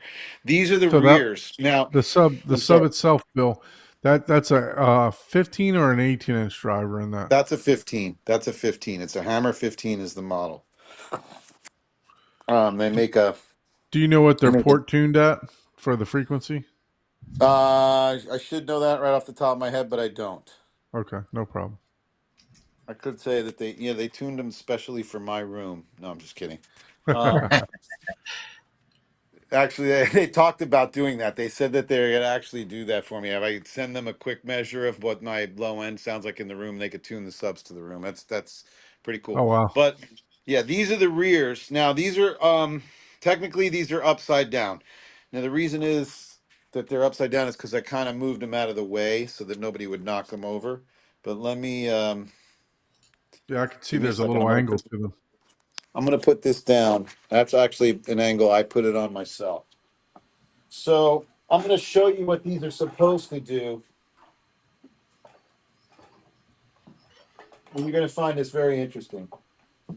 These are these are the S8s, and they're meant to be mounted on a wall in this shape and vertically like this. Makes sense. And the same Sweet. thing is going on here. They would be these would be for your sides or your rear surrounds or your surrounds. But Can you show us the depth of them? yeah, it's only about 5 or 6 inches deep. Nice. And I would say that's about what 20 inches high, 19 inches high, maybe a little more than that. And so with the same thing is going on here with this is also a titanium dome tweeter, and it's got that waveguide here that is pointing the signal down. So you would have these up on your wall. So instead of trying to get around the edges or the back headrests of your seats to the people sitting next to you, they're little bit above you, and it sends the high end down into the main listening position into everybody, and so it gets into that area a lot better. I didn't have the means to do that in this room. So, interestingly enough, as untraditional as it would be, I have them mounted like this. I'll show you in a second. Give me a second again to move it. Maybe I guess I could put this on this stand here for a second. And I've been, for demonstration purposes, I have them put in here, and I had them towed in just a tiny bit. But I have them like this. So now this is the rear left. This waveguide is actually pointing towards my main listening position too. I would like it to be a little bit higher, but trust me, it gets through to me no problem. And so those are the rears. I don't have their Atmos speakers on my ceiling yet. I still am using these Emotiva A1 pluses, 4 of those. Pretty damn good speaker. It's a for what they cost. I mean, they really do a great job. I was very impressed with Emotiva before I got these Mac Diatrons. I got to tell you, for the money, that is a damn good brand. But that's my room right there. Very So, nice. Very nice. We definitely appreciate and you showing that. this is the Pro Tools desk on the back behind the seats. That's the only reason I don't have 2 rows of seats, because back here is where my brother does a lot of his tracking and mixing here and stuff. He spends a lot more time doing the Pro Tools stuff in here than I do. I've sort of gotten out of that business, and now I'm you know, kind of totally doing all this stuff now. So anyway, so I'm gonna hang this up. Okay. Bring us Where are back. we? I'm slowly bringing us back to the screen. So those speakers, tell us a little bit about, about Hang the on a actual. second. I lost you Yeah, guys. no problem. Hang on. I need to turn you back up here. Go ahead. You there? So tell us a little bit about the brand. Where they out of? Are they where they made? Okay. So, oh wait, I muted my mic. You can't hear me, No, we can can you? hear you. We Oh, can you hear can. All right. Yep. I Hold can't on. hear me because of this where I have this plugged in. Um, so they're made in Ukraine, and what's very interesting about them is that this company has been making speakers. Like I said, they've been making commercial speakers for years, and they just started their home theater division about 3 years ago. So I'd say Mag Audio, their parent company, they've been in business since I guess 1990 or so, and going back even farther than that, they were the biggest magnet manufacturer in Europe, from what I understand, like industrial magnets for a lot of other trades. They would make the magnets, and then they got into the audio business, I guess, around 1990. And now they're taking the same technology. You'd find their equipment in like some of the most prestigious old, like even refurbished old 300 or 400 year old theaters and things like, or whatever they were, 100-year-old theaters, whatever they were. And so then they manufacture everything 100% in Ukraine, which I think is the most impressive part. They're only 20 miles from Kyiv. They're under threat every now and then. Although I will tell you, when I met these guys, a couple of the guys from the company came to Cedia and were hanging out with us and were telling me stories.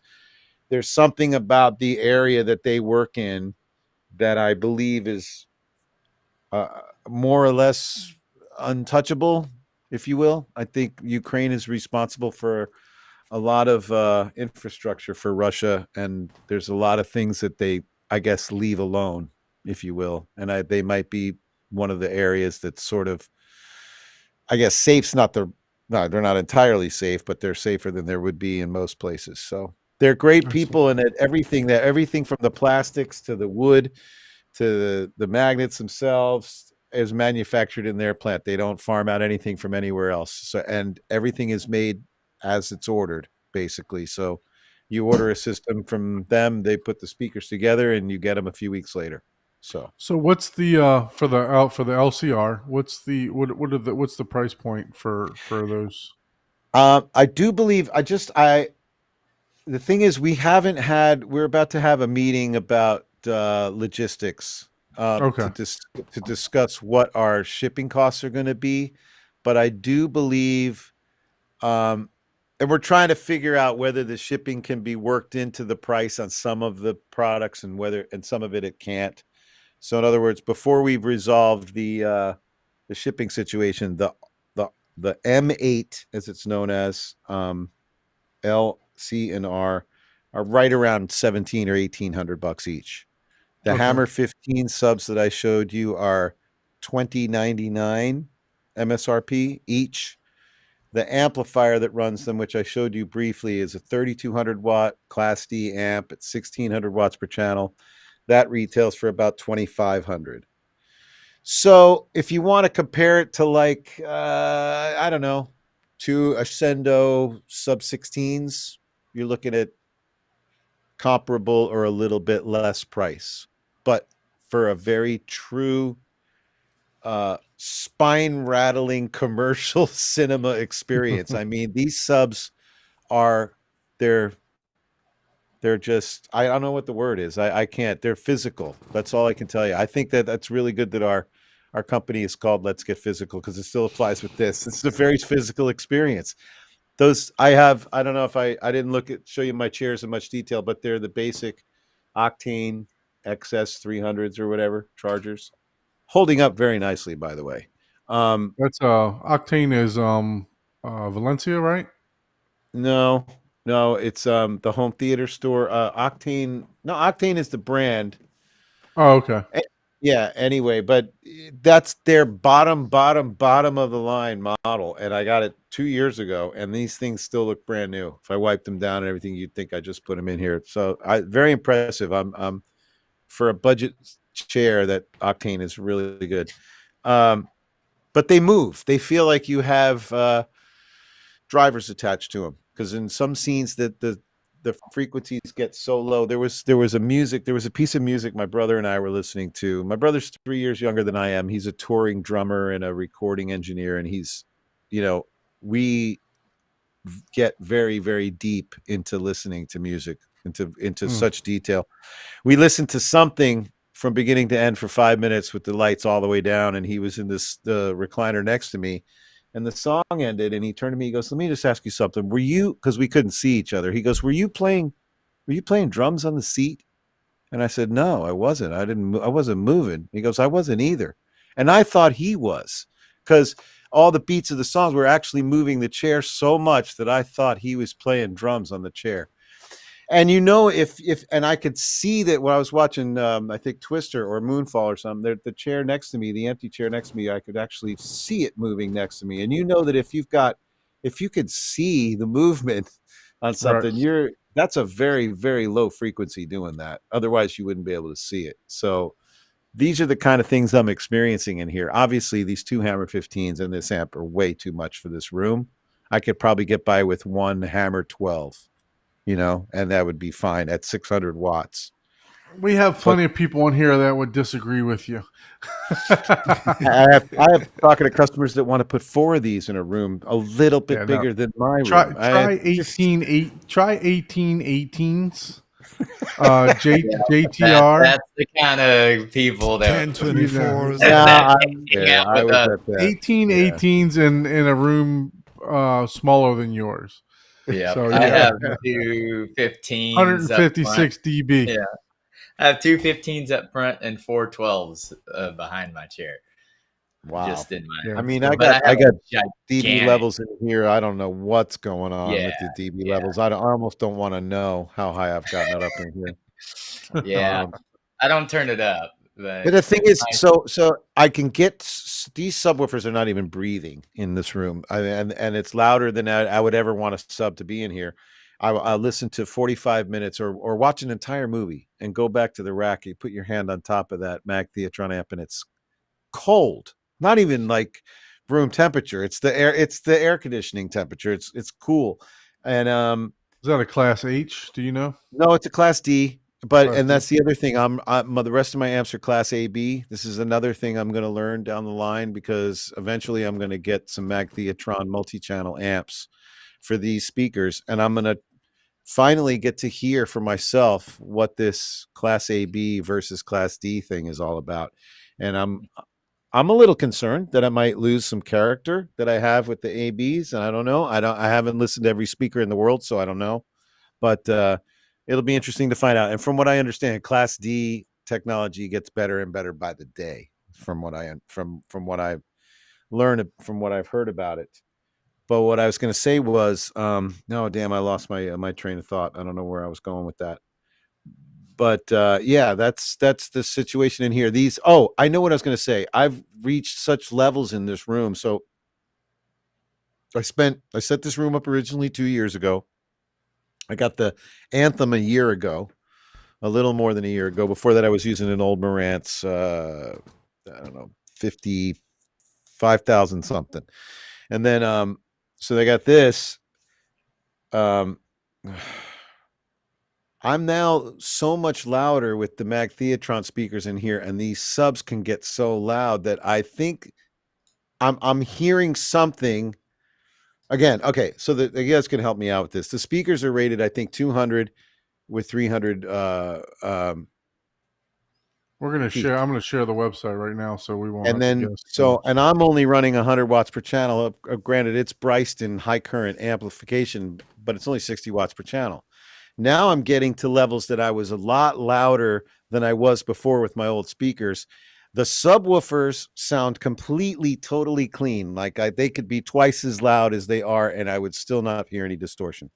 I'm starting to hear a little distortion in the speakers at that level, but I'm almost positive that the distortion I'm hearing is my amplifiers reaching their max. Yeah. Correct? Right. Yeah. So I'm going to try to get these things overpowered as soon as possible with like the Mag Theatron's just putting out brand new multi-channel amps, I think 4x400. So if I get 4x400 for the front left, right, and the rear left, right, which are rated at 200, 300 max, it'll be perfect. I think then I'll be able to get that level up a little bit higher. This and still sound clean. This Falcon 46 looks awesome. Yeah, this is a whole new thing that they've just released. This is it's like a I wish I could remember the word. There's an array. If you look at that, there's also, so this is meant to be a wall kit behind your screen. Okay, so This would be the L, C, and the R if you mounted those vertically. Like imagine that speaker vertical as the center speaker, and then a matching one just like it on the left and the right, and then in between the left and the rights, in between the center and the left and the rights, you have 4 18s on each side. So, and they all, it's a matrix that all go together. Those go behind your wall, and they're completely flush. So I haven't seen, there's a picture on their catalog that I don't think is on their website that shows those Falcons in line with the whole, they're amazing. There's something going on with those, some amazing technology with those tweeters as well. I do believe those are AMT tweeters behind those waveguides. I'll go back and take a look at that. Yeah, because they had an let me go back and take a look at that. Yeah, those are all the subwoofers too. I mean, this definitely has a brand unique design. Look at that. Yeah, this is there's ribbon, tweet, not ribbon. So that's the dome mid tweet that's mid range right behind there. on the looks right, like. and then there's domes in the middle of there, right? Yeah. But that horn is designed to incorporate all those together, and it's amazing. I just learning about these now. These didn't even exist yet when we were at CEDIA. This is brand new. Three-way design. Let's see.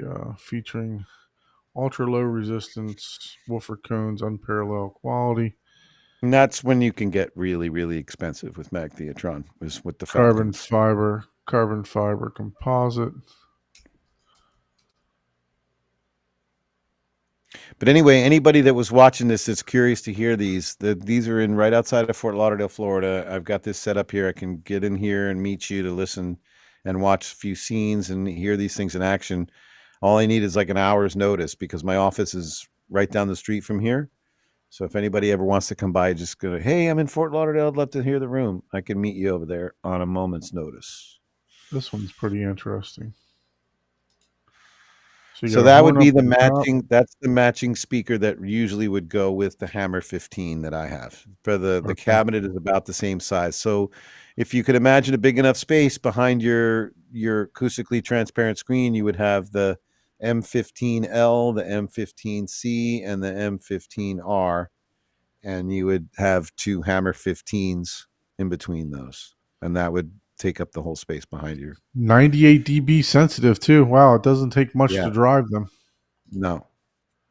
Is that anechoic? That's half space. Okay. So you would take 3 dB off of that to get true. So 95, that's still a pretty high rated speaker. Oh, yeah, that's amazing. Yeah, that you won't need much wattage with that. But yeah, and see how they have a 90. See how they have a 90 degree, 40 degree coverage control, so that the L is its axis is off, it's panned right. Right. 700 watts. It's almost got like two horns in here. So is that the one you have? No, that's the 15. That's the 15 version. The one that he has, we'll go back to that. Let's see. I have the sub version of this. Yeah, you look at the numbers on the M8, they're pretty impressive too. The sensitivity, also very high sensitivity. This is the one you have right here, right? Yeah, yeah. That's the one. And you do get that sensitivity in your room. So I mean, it's well, I mean, just the difference in volume alone from this speaker to the other ones. I mean, that's so he's about 92.5. You know, for sensitivity on this one. I'm curious to see the sensitivity of the speaker that I did have. Hold on, sensitivity. Yep. So basically, you will, if you want to do your new amplifier, will match perfect with those speakers. You'll get. You said it was 400 watts. The one that you're going to get. Yeah, it's either 4 or 100, 450. It might be 450. Yep. So if you want to listen at ungodly loud 85 dB with 30 dBs of headroom, aka dynamic range there, right? With that 95 sensitivity, 400 watts. But that's if you're listening at full, basically 85 dB. That's loud. You're not going to be able to do that all day. That's no. I know I'll never. My favorite song, type of deal. But yeah, that's 60 watts just isn't quite enough to. Well, and I guess it depends. You might not even need that much power depending on your seating distance because I just put in 2 meters Right. proceeding distance. So No, it's funny that efficiency would be sensitivity, right? So the speakers I had, the T0, I still have them. They're just behind them. The Emotiva Air Motif T0, they're 87 dB. So Yeah, that's those huge. those Emotiva Oh, wow. wasn't there. Even the newer ones that they got, they're hard to drive. You need a lot I of heard the power new to ones drive are them. even more difficult to drive. That's what I Yeah. heard. Yeah. You have to overpower them. Mhm. But yeah, these are the multi-channel ones they have, the other amplifiers. That's the 1200 watt. I have the 3200 one.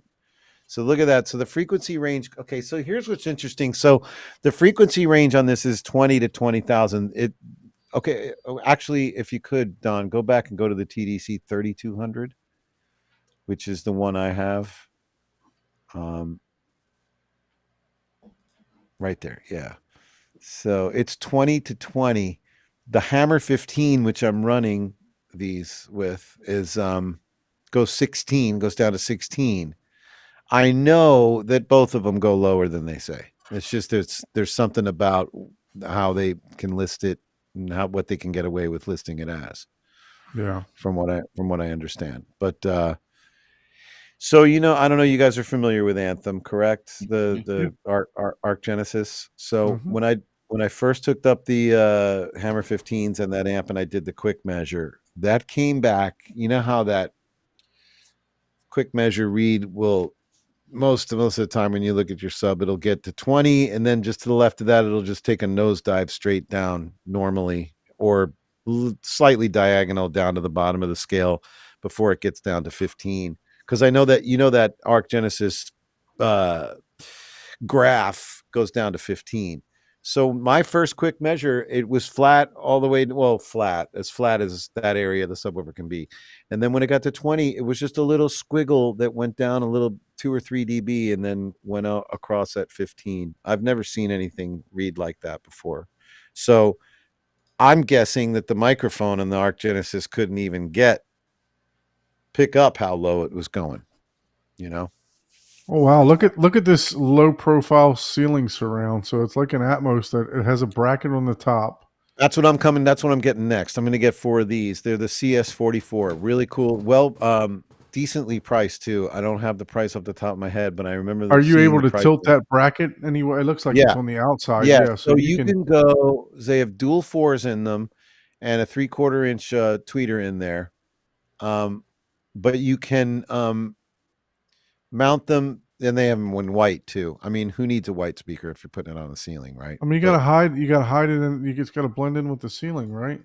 Right. You have a wider ceiling like I got. Yeah, I have my theater in my living room, so I have. Well, there you go. But it's 12-foot ceiling, right? So it's not. No, these You gotta blend it in white with the black drivers. So it's gonna. These blend will in. work around. These will work around any kind of space that you have, limitation you have, because you can go where they're coming at you straight on, or from the side, or even diagonal if you wanted to do them. I mean, look, you could. I haven't looked at, but you could probably use these as wides and angle them in, turn them vertically. You really could, and that's we had that conversation as well. They would really work well for wides. As a matter of fact, I think Raphael is planning on using those for wides. Yeah. In his 11 point whatever room he has there. Well, you definitely enticed me. I'm gonna have to get down there and listen to this. The last thing we needed was another speaker brand in the market, right?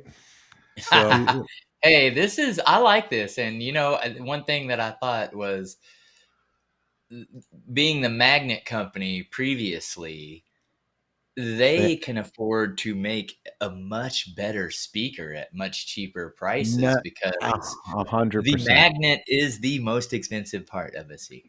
Right. And that was their forte. That's what. And they're like, oh, well, yeah, that's nothing. It's like, oh no, we make industrial, and people don't know, like, industrial magnets are like legit. Like, Can you imagine that they're on the development bench and they're going, oh, you know what, we need a bigger magnet for this. Oh, okay, no problem, we got that. Yeah. They're like, what? That's not a big magnet. That's not a big magnet at all. What are you talking about? You call that a big magnet? Yeah, exactly. Yeah. Right. So, wow, is my mic distorting? I got to turn this input level down a little bit. But that's interesting. Yeah, I mean, Oh, there that's we go. There's those. That's their what- demo Yeah. room. one of So those. Look see, how yeah, bad, you man. could, yeah, those are cool, and they disperse better because they are. It's a wider speaker than the normal Atmos speaker. But I the like one the thing I on wall option too. You know, a lot of I was I wanted to I want to hang you know I wanted to hide all my speakers, um, but I do like the slim on wall options. I mean, yeah it's definitely growing on me. yeah I think that's their demo room in Belgium that they have. That we get all their shipping Yeah. from them from Belgium. What I can tell you guys is that I know that with this overpowering of my subs and how my room is so almost overly There's my saturated with photo. bass, I feel like the speakers, even before I put oh wow, look, those are the S6s back there. So that's the same ones Yeah. as my surrounds, but they're the 6s, not the 8s, I can tell. But they have, what I was noticing, guys, is that even before I put the Mag Theatron speakers in here, I had the Emotiva speakers in and put the 2 subs in. Those speakers, those Emotiva speakers sounded completely next level once those subs were in here. And I was trying to figure that out for myself as to why that was the case. And all I could say was that, does this make sense? You could tell me this is my theory, that the subs were adequately filling the room so much that it was taking away a lot of the spots that my other speakers could get lost in. And therefore they were basically just more directional to me instead of getting lost other places in the room. Does that make sense? Yeah, I mean, well, especially if you're changing the crossover frequency, but also your subs, if especially with music, whenever you're not just using them as LFEs, but you're using them as part of your playing Right. normal, not just LFE, it Right. can blend, and your subs actually play higher than your crossover. I actually did that today. I had been kind of hooked on 80 as my crossover point for movies, and then I had 90 for music because I was finding a little more definition in the bass guitar and stuff there. I switched it to 100 today, and I actually think it sounds even better with music. Yeah, So normally, kind of backing up what you're saying there, right? yeah, but normally you don't even need to do that because music normally doesn't do. So this is where it's really confusing. The LFE channel itself is Right. a dedicated, obviously .1, and when you're playing any other content, it just uses the mix of the lower frequencies to play it if you have it on. You can turn it off to where you only play your left and right as well. For Totally get it. Right. I get it. Yeah. but it plays all the way up. It plays higher than the crossover frequency generally in a receiver. Depends on the receiver and the model, but Right. normally. And there are some center channels. There are some LFE channels because that's the other thing. When I was dissecting Blu-ray wave files before and putting them in Pro Tools, I was seeing all these things, and I was seeing these. Oh yeah. You're seeing it. You're like, wait a minute. So I saw the LFE channel on Hotel California, and it's really just little tiny dots that come in and just really accentuate the bass guitar notes and the kick. It was just on that makes sense if you're doing. It was just on the one, it was just on the one all the way through the song. Yeah. And then yeah. And then but there was still plenty of bass in the rest of the recording on the rest of the channels, right? So it's finding that, and I was able to customize that blend because I was sending I had the LFE channel in Pro Tools, so I would send that to my speakers full, but I would roll it off so that I was only getting the thing. But for instance, Goodbye Yellow Brick Road, Elton John, the LFE is a full range signal. It's crazy. It's there. You can listen. It's like listening to the whole album on a little mono speaker is what the LFE sounds like, with extra low end, obviously. But it was the whole recording is in there. I was like, that's really odd. Nobody's going to hear that because it's going to be high passed, right? Yeah. Huh. So this is something interesting. Look at this subwoofer. It looks like the baffle is angled It to is. to point that subwoofer up a little bit. Yeah, and it's open on that side too. I mean, I don't know if that's just for demonstration that it's showing it there or if it's actually open on that side. And I think that last picture is the back. Yeah. So I guess it is open on that side, but that's their that's their monster. That's their signature sub. I think that thing is about $9,000. Wow. 24 Yeah, inch. Look big. at look at the sensitivity on that thing. Go down there. 101 dB sensitive. That's crazy. Look at 134 SPL.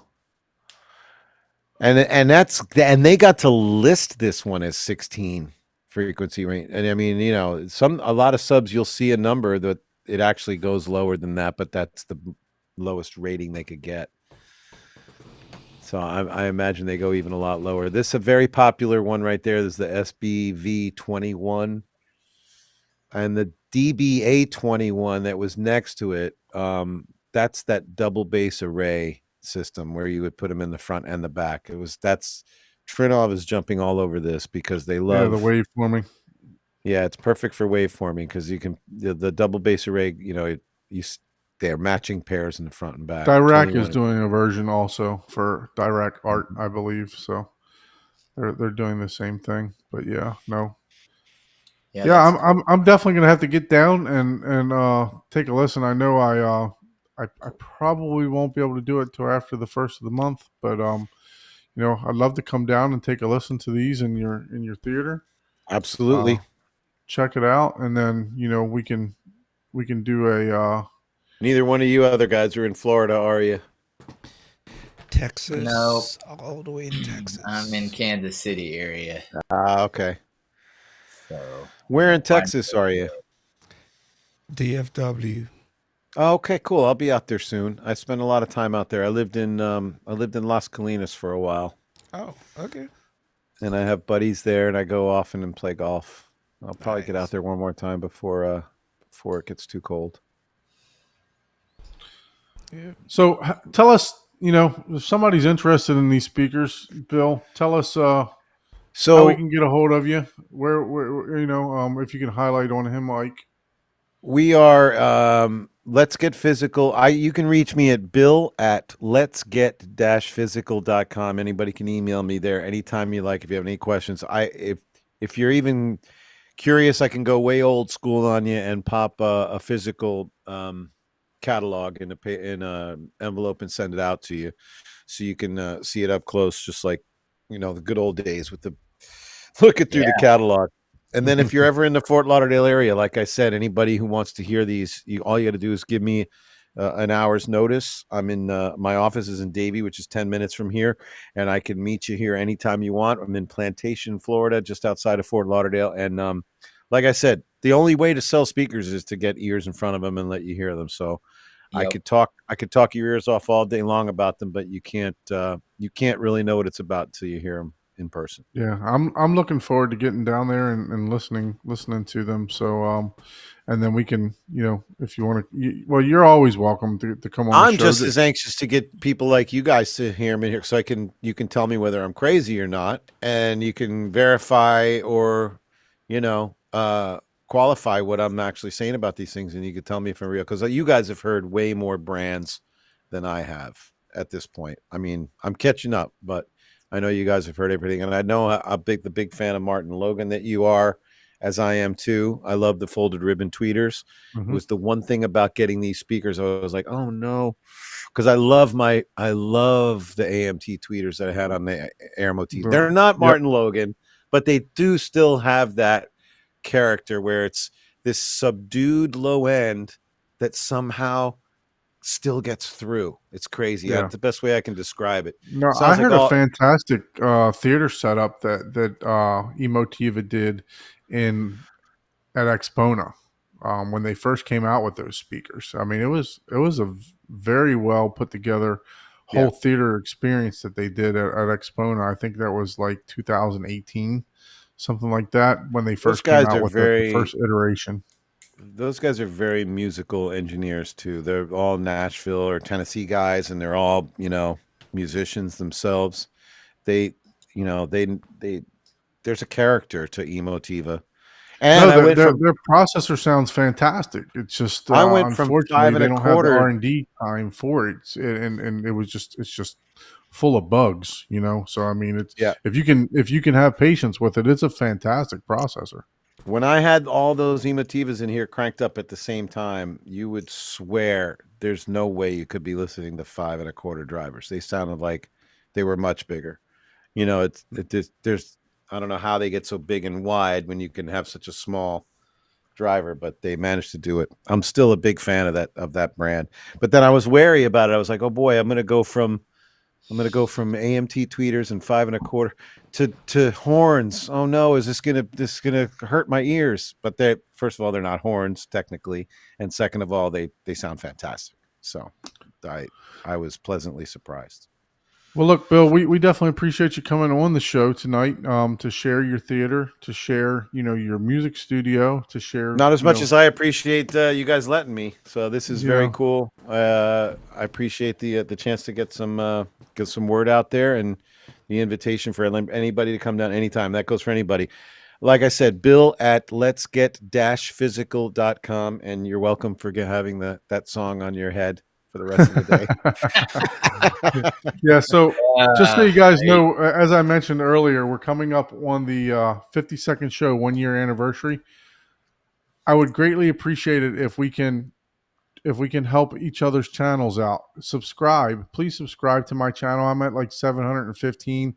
I've got the number of watch hours that I need for YouTube to start putting me in the actual algorithm. Once I get over 1,000 subscribers, they start to push a little bit more. So I would greatly appreciate if you would subscribe to Horizon Home Theater. Also, we're going to try to do a giveaway.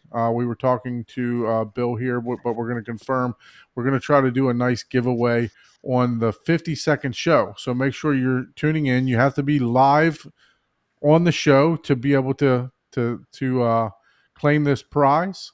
But yeah, if you would like to, if you can, please subscribe to the channel so that I would love to try to break 1,000 for this by December, by the end of this year. But And I'm trying to break 100, so try to help me out if you can. definitely subscribe to Bill's channel, subscribe to Ike's channel. Inside the home Easy theater HT is Tech. my channel. Yeah. Inside the Home Theater is Bill's channel. We showed it earlier, but make sure that you guys are all subscribing and hitting that like button. If you would like to be a guest on the show, please send us an email to where are we at gmail.com. The Home Theater Hub at gmail.com, correct? Correct. Home Theater Hub live at gmail.com. Home Theater Hub Home live Theater at Hub gmail.com. at gmail.com. Yeah, I Thank you put it so up much, in the you chat guys. a little bit later. Bill, hang on for a second, but thank you everyone for tuning in this evening. We'll see you next week. Bye.